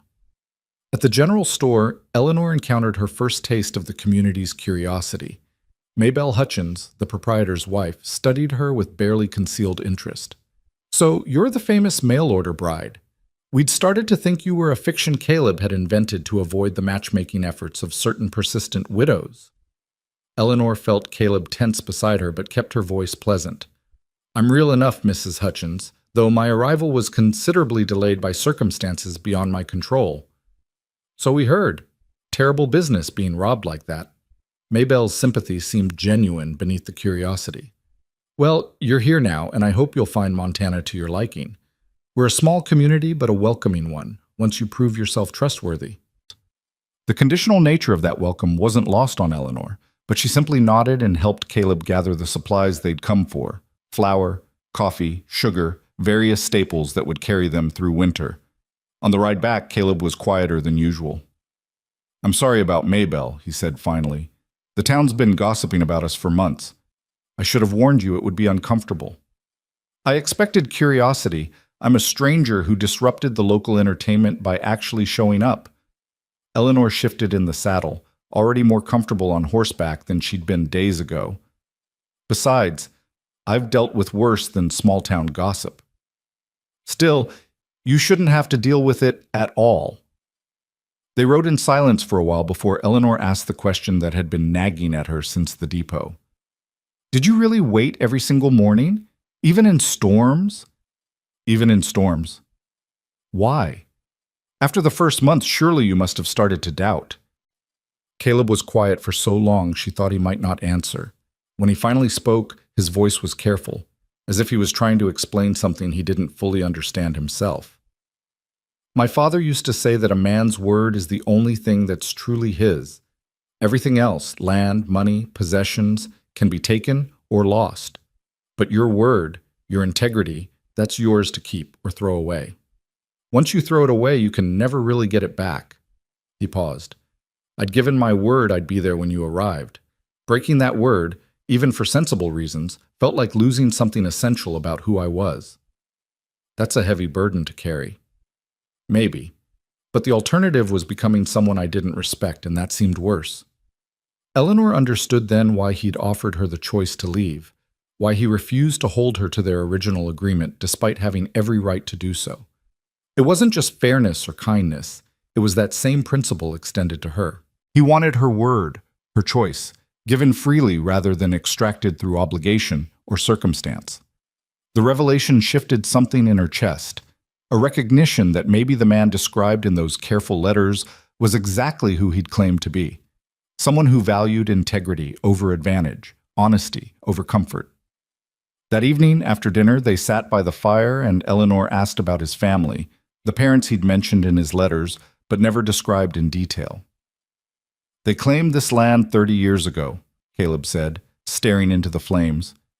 Built the original cabin, survived the early years when survival was never guaranteed.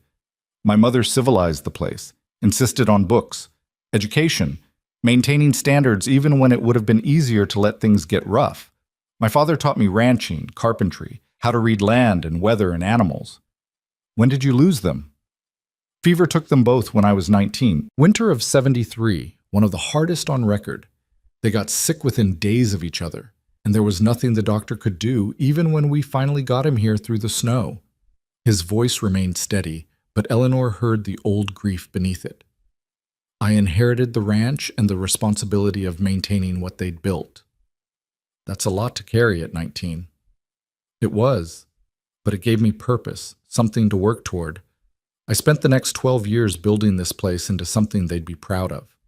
He glanced at her. The house was part of that. The original cabin still stands. I use it for storage now, but I wanted something more permanent, something built to last generations. Built for a family? Yes. He said it simply, without embarrassment. I'm 31 now. If I want children, want to build something beyond just a successful ranch, I need to start soon. That's why I placed the advertisement, why I was looking for a wife. Not because I can't manage alone, but because alone isn't what I want for the rest of my life. Eleanor understood. She'd responded to his advertisement for similar reasons. Not desperate for rescue, but tired of facing a future that held nothing but gradually diminishing options and increasing loneliness. What about you? Caleb asked. Your letters mentioned your mother, but not your father. He died when I was 12. Heart gave out suddenly. One morning he was fine. By evening, he was gone. Eleanor stared into her own coffee cup. Mother tried to keep us afloat, but Boston is expensive and opportunities for widows are limited. She worked herself sick trying to maintain respectability while I did whatever I could to help. When she died 2 years ago, I was left with debts, no prospects, and the choice between servitude or marriage to men who saw me as property they were purchasing. So you chose Montana. I chose the possibility of partnership over the certainty of being diminished. Your letters suggested you understood the difference. I tried to be clear about what I wanted. Seems like we were both looking for the same thing, someone to build with rather than someone to serve or be served by. The conversation felt like removing layers, getting closer to the honest core of who they both were and what they actually needed from each other. It was easier somehow than Eleanor had expected, maybe because they'd already done some of this work through letters, establishing a foundation of understanding before they'd ever met. Over the following weeks, a routine developed. Caleb worked the ranch while Eleanor learned, both of them moving through their days with increasing coordination. She proved adept at tasks requiring precision, helping with equipment repair, organizing the tack room, managing the household accounts. Caleb had been handling himself with methodical competence, but no particular skill. He, in turn, showed unexpected consideration for her comfort. The house was always warm when she woke. He cooked when she was particularly tired from learning new tasks. He answered her endless questions about ranch management with patience, treating her curiosity as legitimate interest rather than annoying intrusion. Marcus Webb visited one afternoon, clearly curious about the woman who'd finally arrived after months of Caleb's vigil. Eleanor liked him immediately. His direct manner and obvious respect for Caleb suggested the kind of friendship built on mutual regard rather than mere proximity. "Miss Brooks, I'm glad to finally meet you," Marcus said after Caleb introduced them. "I won't lie and say the whole territory hasn't been speculating about whether you were real. I'm real, just significantly delayed." "So we heard." "Well, you picked a good man to make the journey for. Caleb's as honest as they come, which is rarer than it should be." Marcus accepted the coffee Caleb offered. "How are you finding Montana?" "Beautiful and demanding, exactly as advertised." Marcus laughed. "That's diplomatic. Most women who come out here expecting one thing and finding another tend to be more vocal about their disappointment. I came expecting hard work and isolation. So far, that's precisely what I've found." Eleanor met his eyes steadily. "I prefer honest difficulty to comfortable deception." "Good. You'll need that attitude come January. December's cold, but January is when winter really shows its teeth." After Marcus left, Caleb seemed more relaxed than Eleanor had yet seen him. "He approves of you," Caleb said. "Marcus doesn't hand out approval easily." "He cares about you. That's worth something. He's been a good friend. Tried to talk me out of waiting after the first month, but when I wouldn't listen, he supported me anyway. That's real friendship, disagreeing but still standing beside you." The days shortened as December deepened into true winter. Snow fell regularly now, transforming the landscape into something ethereal and stark. Eleanor found herself drawn to the windows, watching the weather move across the mountains with fascination that never quite faded. Caleb caught her standing at the window one evening, silhouetted against the fading light. "What are you thinking?" he asked. "That I've never seen anything like this. That Boston and Chicago seem like they belong to someone else's life." She turned to face him. "That I'm starting to understand why you'd build your whole life around this place." He moved to stand beside her, both of them looking out at the snow-covered land. "It gets in your blood. The space, the beauty, the challenge of it. Once you've lived here, cities feel claustrophobic. I can see that." She was quiet for a moment, then asked the question that had been building for weeks. "When you wrote those letters, were you hoping for someone who'd love this place, or just someone who could tolerate it?" "I was hoping for someone who'd see the potential in both the place and the partnership. Someone who'd choose to be here rather than feeling trapped by the choice." He glanced at her. "Why do you ask?" "Because I'm starting to see that potential, and I want to make sure that's enough, that seeing it is the same as being ready to commit to it." Caleb turned to face her fully, his expression serious. "Eleanor, I've given you time because I meant what I said about wanting you to choose freely. But I need to know, are you staying because this is what you want, or because you don't have anywhere else to go?" The directness of the question deserved equal directness in response. "I'm staying because I see the possibility of building something real here. With you, with this land, with the life you've described." She met his eyes without flinching. "I won't pretend I'm not still scared sometimes, or that I know for certain this will work, but I know that what you're offering is honest, and that's rarer and more valuable than I realized before Chicago taught me how cruel dishonesty can be." "That's not quite the same as saying you want to stay." "No, it's not. But it's the truth, which is what you've asked for from the beginning." Eleanor took a breath. "I'm choosing to stay, Caleb. Not because I'm trapped, not because I'm grateful for rescue, but because I believe we can build something worth having. If that's enough for you, then yes, I'm staying." The relief that washed over his face was almost painful to witness, as if he'd been holding his breath for weeks and could finally exhale. "That's enough," he said quietly. "That's more than enough." The Christmas season arrived with a church social that the entire territory seemed to attend. Eleanor wore her best dress, still shabby from months of wear, but cleaned and mended as well as possible, and accompanied Caleb into town with a nervousness that surprised her. "They're going to stare," Caleb warned as they drove the wagon toward the church, "and ask intrusive questions. If it becomes too much, we can leave." "I can handle curiosity. I survived 5 months in Chicago. I can certainly survive one church social in Montana." The gathering was held in the church itself, the pews pushed back to create space for tables laden with food. The community was small enough that everyone knew everyone, and Eleanor's presence caused exactly the stir Caleb had predicted. Maybelle Hutchins appointed herself unofficial introducer, parading Eleanor around to meet what felt like half the territory. Most people were politely welcoming, their curiosity tempered by frontier manners that valued privacy alongside community. But Martha Dawson, a widow Caleb had mentioned in passing as someone who'd expressed interest in him before Eleanor's advertisement was answered, was less subtle. "So you're the one who kept him waiting all those months," Martha said, her smile not quite reaching her eyes. "Must be quite a story, being robbed and stranded in Chicago. Almost sounds too dramatic to be true." Eleanor felt Caleb tense beside her, but kept her own voice pleasant. "It felt dramatic while I was living it, I assure you, though I'd have preferred a less eventful journey." "I'm sure. Well, I hope you find Montana to your liking. It takes a certain kind of woman to thrive out here. Not everyone has what it takes." The implication was clear, but before Eleanor could respond, Reverend Taylor's wife intervened smoothly. "Martha, that's quite enough. Miss Brooks has shown considerable fortitude just getting here, let alone adapting to ranch life." She turned to Eleanor with genuine warmth. "My dear, please don't judge our community by its least gracious members. Most of us are genuinely pleased you've arrived and that Caleb's faith was rewarded." The evening progressed with music, conversation, and the kind of community interaction Eleanor hadn't experienced since leaving Boston. It was different here, rougher, more direct, but also somehow more authentic. People said what they meant, mostly, and expected you to do the same. On the ride home, with stars brilliant overhead and their breath-forming clouds in the cold air, Caleb apologized for Martha's rudeness.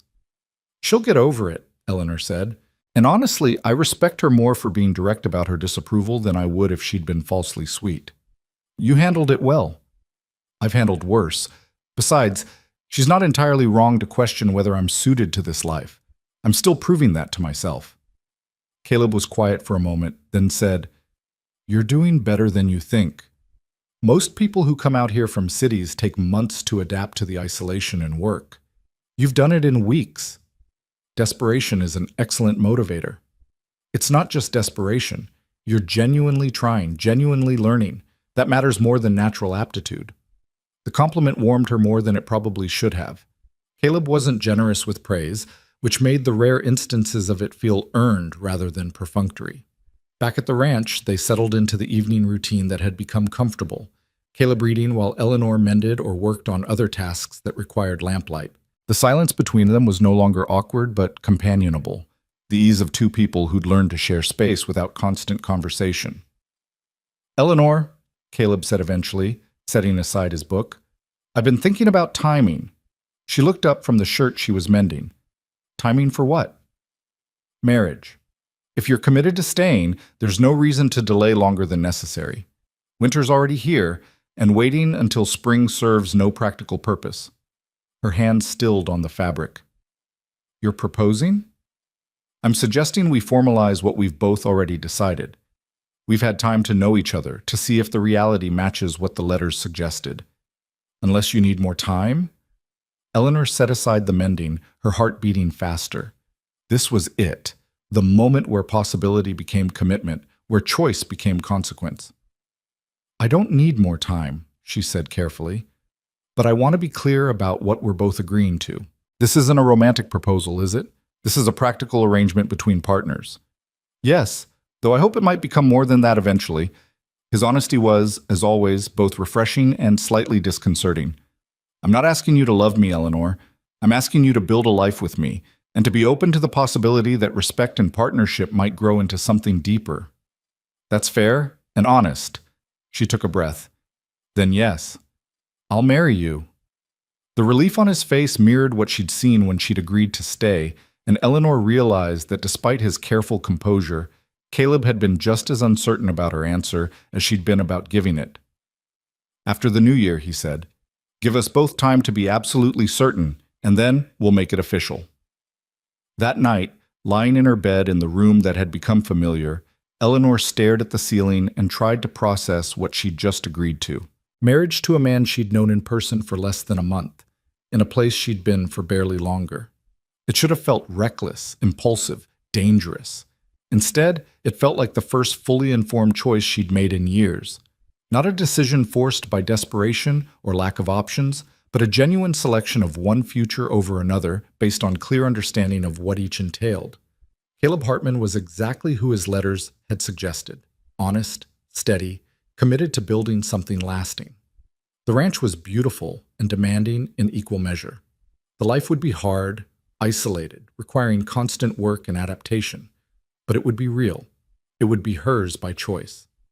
And that, Eleanor was discovering, made all the difference between enduring life and actually living it. Outside, the Montana wind sang through the pines, and somewhere in the darkness, the cattle moved through their nightly routines, and the land stretched vast and empty and full of possibility that existed only because two people had chosen to believe in something that couldn't be verified or proven until they took the leap of faith required to make it real. The week between Christmas and New Year passed with a strange quality of anticipation, as if the ranch itself was holding its breath waiting for what came next. Eleanor threw herself into preparations with practical efficiency, mending her best dress, helping Caleb prepare the house for the small gathering he'd planned after the ceremony, learning from Mrs. Taylor the traditional expectations for a Montana wedding. "Nothing fancy out here," the Reverend's wife explained during a visit to town. "Simple ceremony, a meal after, maybe some music if anyone's inclined. The important thing is the commitment, not the spectacle." Eleanor appreciated that more than she could express. The thought of an elaborate ceremony would have felt false, like play acting at romance when what she and Caleb were building was something more honest and less theatrical.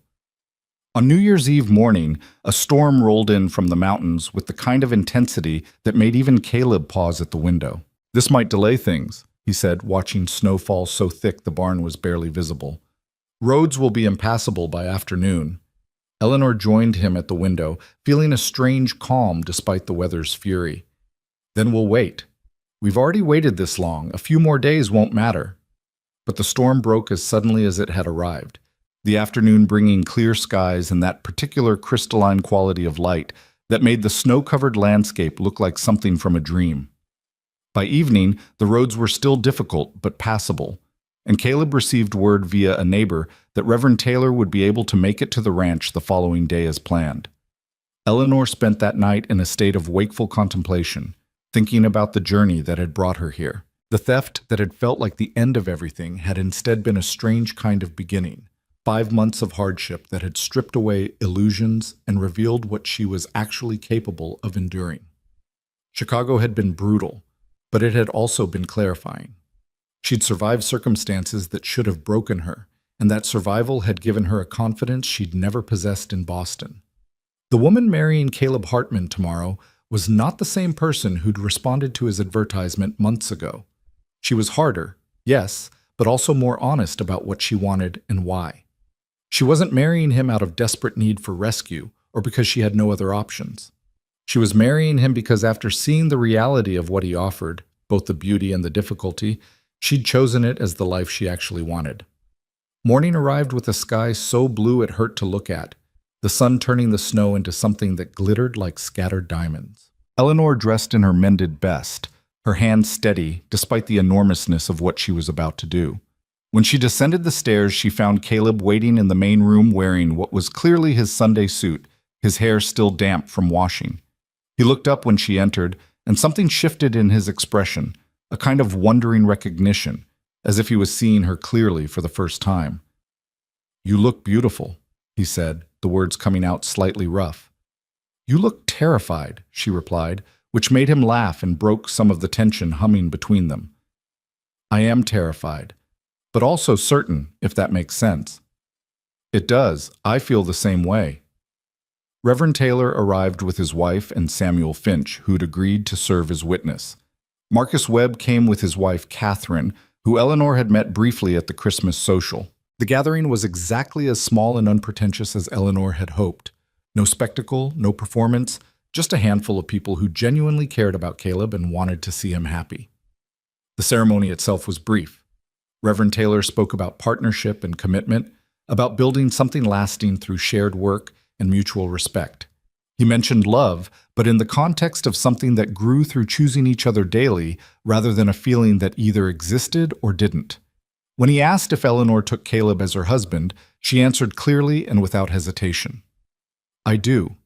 Caleb's response was equally steady, his eyes never leaving hers. "I do." The ring he slipped onto her finger was simple silver, unadorned but well made. She recognized the work as his own. He must have crafted it during one of those evenings when he disappeared into his workshop, telling her he had equipment that needed mending.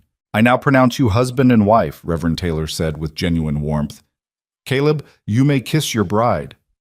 The kiss was brief, almost chaste, but Eleanor felt the tension in Caleb's frame, the careful restraint of someone who didn't take liberties even when granted permission. When they separated, his eyes held a question she wasn't quite ready to answer. The meal afterward was simple but plentiful. Mrs. Taylor and Catherine had brought contributions that supplemented what Eleanor and Caleb had prepared. The conversation flowed easily, stories and laughter filling the house in a way it probably hadn't been filled since Caleb's parents died. Marcus raised a toast. "To Caleb and Eleanor, may your partnership be as strong as your patience, and may the waiting you both endured make the life you build together that much sweeter." "And to Eleanor," Samuel added, "for being real enough to justify Caleb's stubbornness and our 5 months of watching him stand on that platform looking like a man convinced the impossible would happen if he just waited long enough." Everyone laughed, including Caleb, who'd learned to find humor in his own determined faith. As the afternoon wore into evening, their guests departed, leaving Eleanor and Caleb alone in the house that was now officially theirs together. The shift in status felt both monumental and strangely anticlimactic. They'd been living together for weeks, learning each other's habits and rhythms. The legal formality of marriage didn't immediately change the practical reality of their daily life. But it changed something nonetheless. Eleanor felt it in the way Caleb looked at her now. A new kind of permission mixed with continued uncertainty about what she actually wanted from this arrangement. "I'll sleep in the guest room tonight," he said quietly as they cleaned up from the gathering. "I know this marriage started as a practical arrangement, and I don't want to assume—" "Caleb!" Eleanor stopped him with a hand on his arm. "We're married. We've both chosen this. There's no need to maintain separate rooms unless you prefer it that way." "It's not about what I prefer. It's about what you're comfortable with." The consideration would have been touching if it wasn't also slightly frustrating. Eleanor set down the plate she'd been drying and turned to face him directly. "I'm comfortable with being your wife in truth, not just on paper. I'm comfortable with sharing your room and your bed and building the partnership we've both said we want." She held his gaze steadily. "But I need to know you want that too, and not just because you think it's expected." Caleb's expression shifted, some of his careful control slipping to reveal the want beneath. "I want that. I've wanted it since the moment I saw you step off that train, looking exhausted and scared and determined all at once." His voice dropped. "But I also know you've had enough of people assuming they had rights to you. I won't be another man who takes without asking." Eleanor felt something loosen in her chest, a knot of old fear she hadn't fully acknowledged until his words unraveled it. He understood. He saw her not as property acquired through agreement, but as a person whose autonomy mattered even within marriage. "Then I'm telling you clearly, I want to be your wife in every sense. And when I change my mind or need something different, I'll tell you that too. Can you accept that kind of honesty?" "Yes." He reached for her hand, his calloused fingers gentle around hers. "I can accept that. I want that." The night that followed was awkward in the way first times often are. Two people learning each other's bodies with more care than skill, navigating unfamiliar territory with good intentions and occasional confusion. But underneath the awkwardness was something real and present, a genuine desire to please each other that mattered more than technical proficiency. Afterward, lying in the darkness with Caleb's arm around her and his breathing evening into sleep, Eleanor felt a peace she hadn't experienced since before her father died. She was exactly where she'd chosen to be, with someone who valued her choice as much as her presence. The winter deepened after New Year's, bringing the bitter cold Marcus had warned about. January lived up to its reputation, temperatures that made breathing painful, wind that found every crack in the house's construction, days when venturing outside required careful planning and multiple layers of clothing. But the house stayed warm, the cattle survived, and Eleanor and Caleb developed the kind of working partnership they'd both hoped for. She proved adept at managing the household accounts, catching inefficiencies Caleb had simply accepted as inevitable. He taught her more advanced writing skills, trusting her to help with cattle checks when weather permitted. They talked more as the weeks passed, the conversations gradually moving from practical matters to deeper territory. Caleb told her about his childhood, the lessons his parents had taught him about integrity and hard work. Eleanor shared stories about Boston, about her mother's struggle to maintain dignity in the face of poverty, about the complex mix of relief and guilt she'd felt when death finally released her mother from that struggle. "I should have felt only grief," Eleanor admitted one evening as they sat by the fire. "But part of me was relieved she wasn't suffering anymore, wasn't working herself to death for survival that never quite arrived. What kind of daughter feels relief at her mother's death?" "The kind who loved her mother enough to want her suffering to end," Caleb said quietly. "Grief and relief aren't mutually exclusive. You can feel both and still be a good daughter." The understanding in his voice suggested personal experience, and Eleanor remembered that he'd lost both parents to fever. He knew about complicated grief, about surviving when the people who defined your world disappeared. February brought a brief thaw, the temperature rising just enough to melt some of the accumulated snow and remind them that winter wouldn't last forever. Eleanor stood on the porch one afternoon watching the ice break up in the creek that ran through the property, and Caleb came to stand beside her. "Calving season starts in March," he said. "That's when things get truly difficult. Weeks of round-the-clock work, always being ready for complications. I usually hire temporary help, but this year you have a partner," Eleanor finished.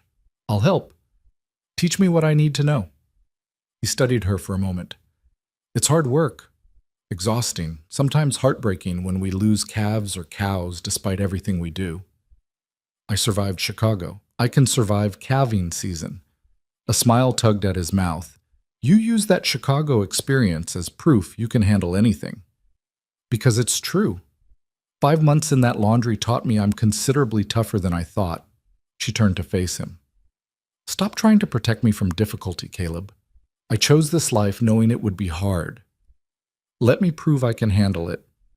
March arrived with the first signs of calving, and Eleanor discovered that hard work had been an understatement. The days blurred into an exhausting cycle of checking cattle, assisting difficult births, bottle-feeding calves whose mothers couldn't or wouldn't nurse them. She learned to recognize the signs of distress, to assist with breech births, to make the difficult decision about when to call for the veterinarian who charged precious money they'd rather save. Caleb had hired 2 temporary hands, young men from town looking for seasonal work, and Eleanor coordinated their efforts while Caleb handled the most difficult medical situations. She proved herself capable enough that the hands stopped treating her like a delicate city woman and started accepting her as legitimate authority. On the worst night of the season, 3 cows went into labor simultaneously, 2 with complications that required immediate intervention. Eleanor handled one birth while Caleb managed the other 2 with the hired hand's assistance. The calf she delivered was weak, struggling to breathe, and she spent an hour working to clear its airways and stimulate breathing while the mother watched with anxious eyes. When the calf finally took a strong breath and began to nurse, Eleanor sat back in the straw, exhausted and covered in various fluids she didn't want to identify, and felt a fierce pride completely unrelated to anything she'd experienced in her previous life. Caleb found her there an hour later, having successfully delivered his 2 calves and checked on the rest of the herd. "How's yours?" he asked, crouching beside her. "Strong now. Took a while, but he's nursing well." Eleanor gestured at her filthy state. "I look like I've been through a war." "You look like a rancher." He said it with such genuine respect that Eleanor felt something warm unfurl in her chest. "You did good work tonight, Eleanor. Better than some men I've hired with years of experience." The compliment meant more because it was true. She had done good work. She'd faced a difficult situation and handled it competently, saved a calf that might have died with less skilled intervention. As spring progressed and calving season wound down, Eleanor found herself settling into ranch life with an ease that surprised her. The work that had seemed overwhelming in December now felt manageable, even satisfying. She'd developed real skills, earned the respect of neighbors, and hired hands alike, proven herself capable of partnership with Caleb in ways that went beyond household management. Their relationship had deepened too, moving from practical arrangement towards something that felt increasingly like genuine partnership. They still weren't romantic in the traditional sense, no grand declarations or poetic expressions of emotion, but there was care in the way Caleb made sure she had warm water for washing after particularly dirty work, consideration in how Eleanor managed his schedule to ensure he got adequate rest during exhausting weeks. And there was growing affection, evident in small touches that weren't strictly necessary, in the way they'd started seeking each other's company even when work didn't require it, and how their conversations had shifted from careful politeness to genuine interest in each other's thoughts and experiences. One evening in late April, as they sat on the porch watching sunset paint the mountains in shades of gold and purple, Marcus Webb rode up with news. "Thought you'd want to know. Martha Dawson's getting married. Rancher from up near Helena, apparently been courting her since February." Caleb's only reaction was a slight smile. "Good for her. Hope she's happy." After Marcus left, Eleanor asked the question that had been nagging at her since the Christmas social. "Did you ever consider her before you placed the advertisement? She made her interest clear, but we didn't want the same things." He glanced at Eleanor. "She wanted someone to take care of her, to make her life easier. I wanted someone to build something with, to work beside rather than provide for. There's a difference. And you think I'm the latter? I know you are. I've watched you prove it every day since you arrived." He reached for her hand. "You could have chosen the guest room permanently, chosen to be the wife in name only while I handled the ranch work. Instead, you've thrown yourself into learning, into genuinely partnering with me. That's not someone looking to be taken care of. That's someone building a life." Eleanor squeezed his hand, feeling the calluses that matched her own. "I didn't come here to be rescued or provided for. I came here because your letters suggested you understood the difference between those things and actual partnership." "I'm glad I was right about that." May brought warmer weather and the hard work of spring planting. Eleanor managed the kitchen garden while Caleb focused on hayfields, both of them working from dawn until dusk to maximize the growing season's potential. The temporary hands had departed after calving season, leaving just the two of them to handle everything. It should have been overwhelming. Instead, Eleanor found a deep satisfaction in the rhythm of the work, in seeing tangible results from their combined efforts. The garden grew under her care, the cattle thrived, the ranch operated smoothly through their coordinated labor. One afternoon in early June, Eleanor was working in the garden when she felt the first wave of nausea. She dismissed it as too much sun or something she'd eaten, but when it happened again the next day, and the day after that, a different possibility occurred to her. She counted back through the months, calculating dates with growing certainty. They'd married in January, it was now June. The timing was right. That evening, after dinner, she told Caleb simply and directly, "I think I'm pregnant." He went completely still, his coffee cup frozen halfway to his mouth. "You think, or you know?" "I'm fairly certain. All the signs are there." She watched his face, trying to read his reaction. "I know we didn't specifically discuss children, but given that we've been—" "Eleanor." He set down the cup carefully. "Are you happy about this?" The question surprised her. She'd expected him to ask if she was certain, or to immediately start planning for the changes a child would require. Instead, he was asking about her feelings. "Yes," she realized as she said it. "Yes, I am. Are you?" His face broke into a smile more open and genuine than she'd ever seen from him. "Yes, I'm—" He seemed to struggle for words. "I'd hoped for children eventually, but I didn't want to pressure you. This ranch was built for a family, and the thought that we're actually going to have one—" He stood abruptly and pulled her into an embrace that lifted her feet off the ground, his careful restraint completely abandoned in favor of unguarded joy. Eleanor laughed, caught off balance both literally and emotionally by his response. This was the man beneath the composed exterior, someone capable of deep feeling who'd learned to contain it, but who trusted her enough now to let it show. "We're going to need to expand the house," he said, setting her down but keeping his arms around her. "Add a proper nursery, and we'll need to hire more help during calving season next year, because you won't be able to do the heavy work. Caleb, I'm barely pregnant. We have months before any of that matters. I know, but I've waited a long time for this, for you, for this life. I want to be ready. The pregnancy progressed through the summer with Eleanor experiencing more fatigue than sickness. Caleb built the nursery addition with the same careful craftsmanship he'd shown in the original house construction, working evenings and weekends to complete it before winter. Marcus helped, and Samuel, and even some of the townspeople who'd initially doubted Eleanor's existence showed up to contribute labor. The community's acceptance of Eleanor had grown over the months. She'd proven herself capable, earned respect through competence rather than seeking approval through conformity. The women who'd initially been suspicious now sought her advice on managing household accounts. The men who'd thought Caleb foolish for waiting now acknowledged that he'd chosen well.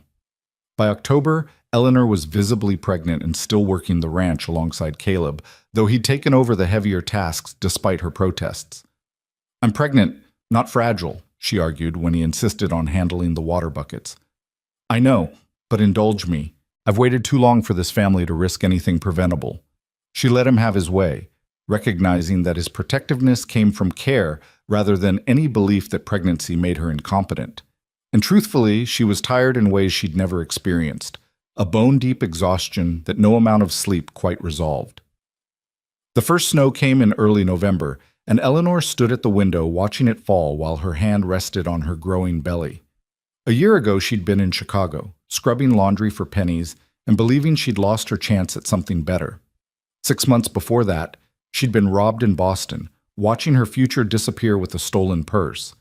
Now she stood in a house built by her husband's hands, pregnant with their first child, looking out over land they managed together. The journey from there to here had been hard, circuitous, marked by setbacks that had felt like endings, but they'd been beginnings instead. The theft had led to Chicago. Chicago had led to Rose's letter. The letter had led to Caleb's telegram and the money for passage. Each apparent disaster had been a redirection toward something she couldn't have imagined wanting until it became possible. Caleb came to stand beside her, his hand finding hers. "What are you thinking about?" he asked. "How nothing went according to plan, and how grateful I am for that." He was quiet for a moment, then said, "I used to think waiting was something you endured until the real thing started. But the waiting was part of it. It shaped what we became, made us ready for each other in ways we wouldn't have been if you'd arrived on schedule." Eleanor understood what he meant. The woman who would have arrived in July wouldn't have survived calving season or earned the community's respect. She'd have been too soft, too uncertain, too dependent on validation she hadn't yet learned to provide for herself. Chicago had hardened her in necessary ways. The months of waiting had taught Caleb patience and faith that served them both now. Their individual trials had prepared them for partnership in ways easy success never could have. "I'm glad I waited," Caleb continued, "and I'm glad you fought your way back here. Everything that happened, difficult as it was, brought us to exactly where we needed to be." Their daughter was born in February, during a storm that made getting the doctor to the ranch impossible. Eleanor labored through the night with only Caleb and Mrs. Taylor in attendance, the Reverend's wife having insisted on staying at the ranch for the final weeks of pregnancy precisely for this possibility.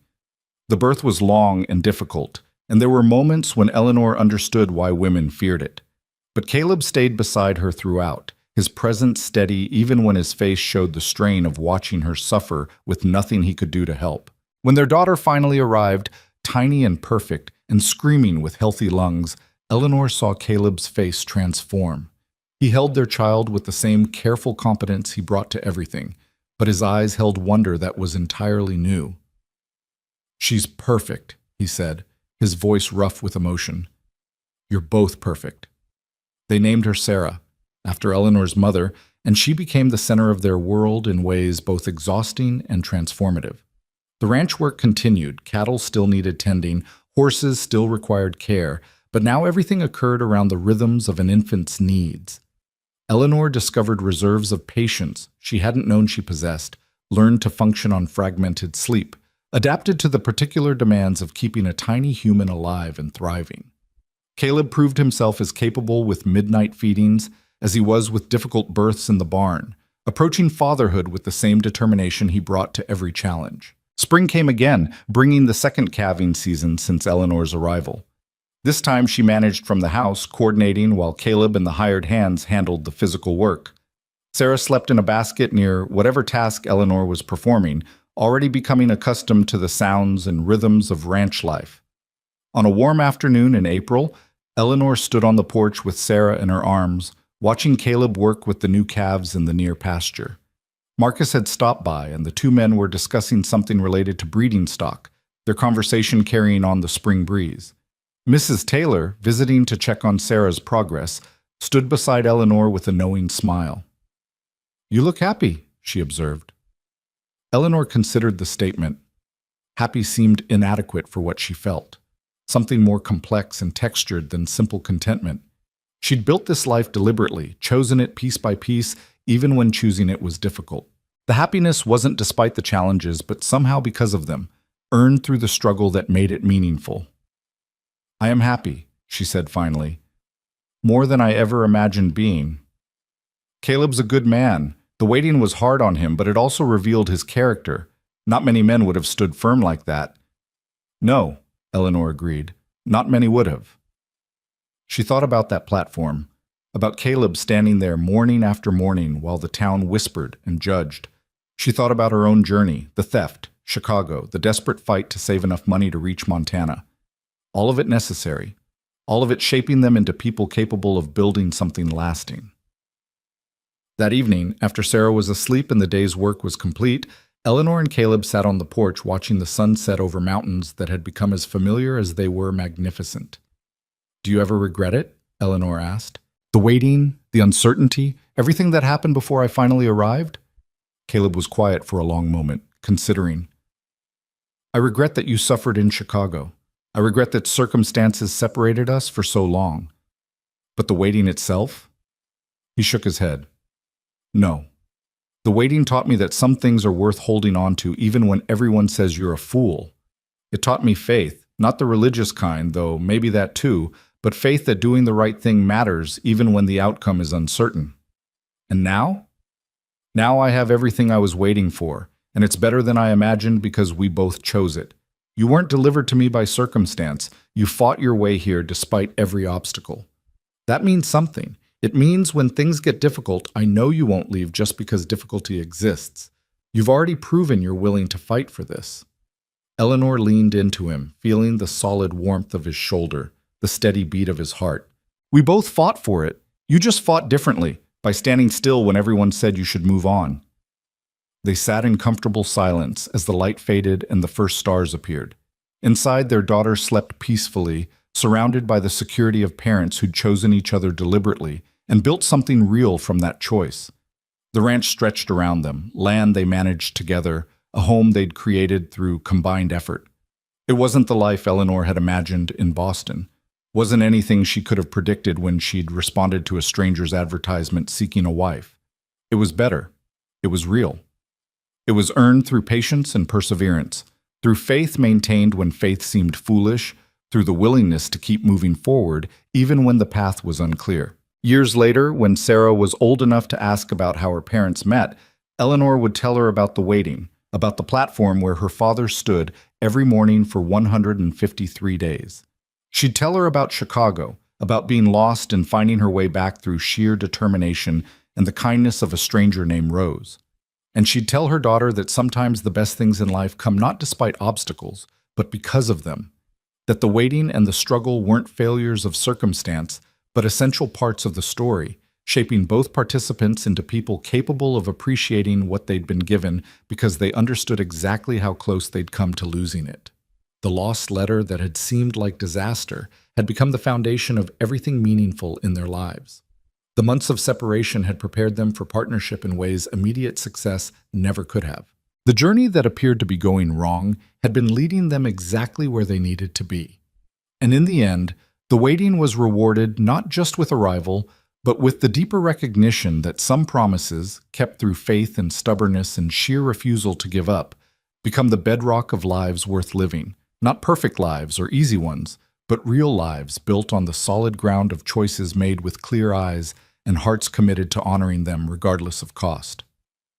The Montana wind sang through the pines, carrying with it the scent of sage and possibility. And Eleanor Hartman held her husband's hand while their daughter slept peacefully inside the home they'd built together, and thought that if she could go back and tell her younger self anything, it would be this. The hardest journeys lead to the most treasured destinations, and patience, real, tested, stubborn patience, is never truly wasted when it's given to something genuine.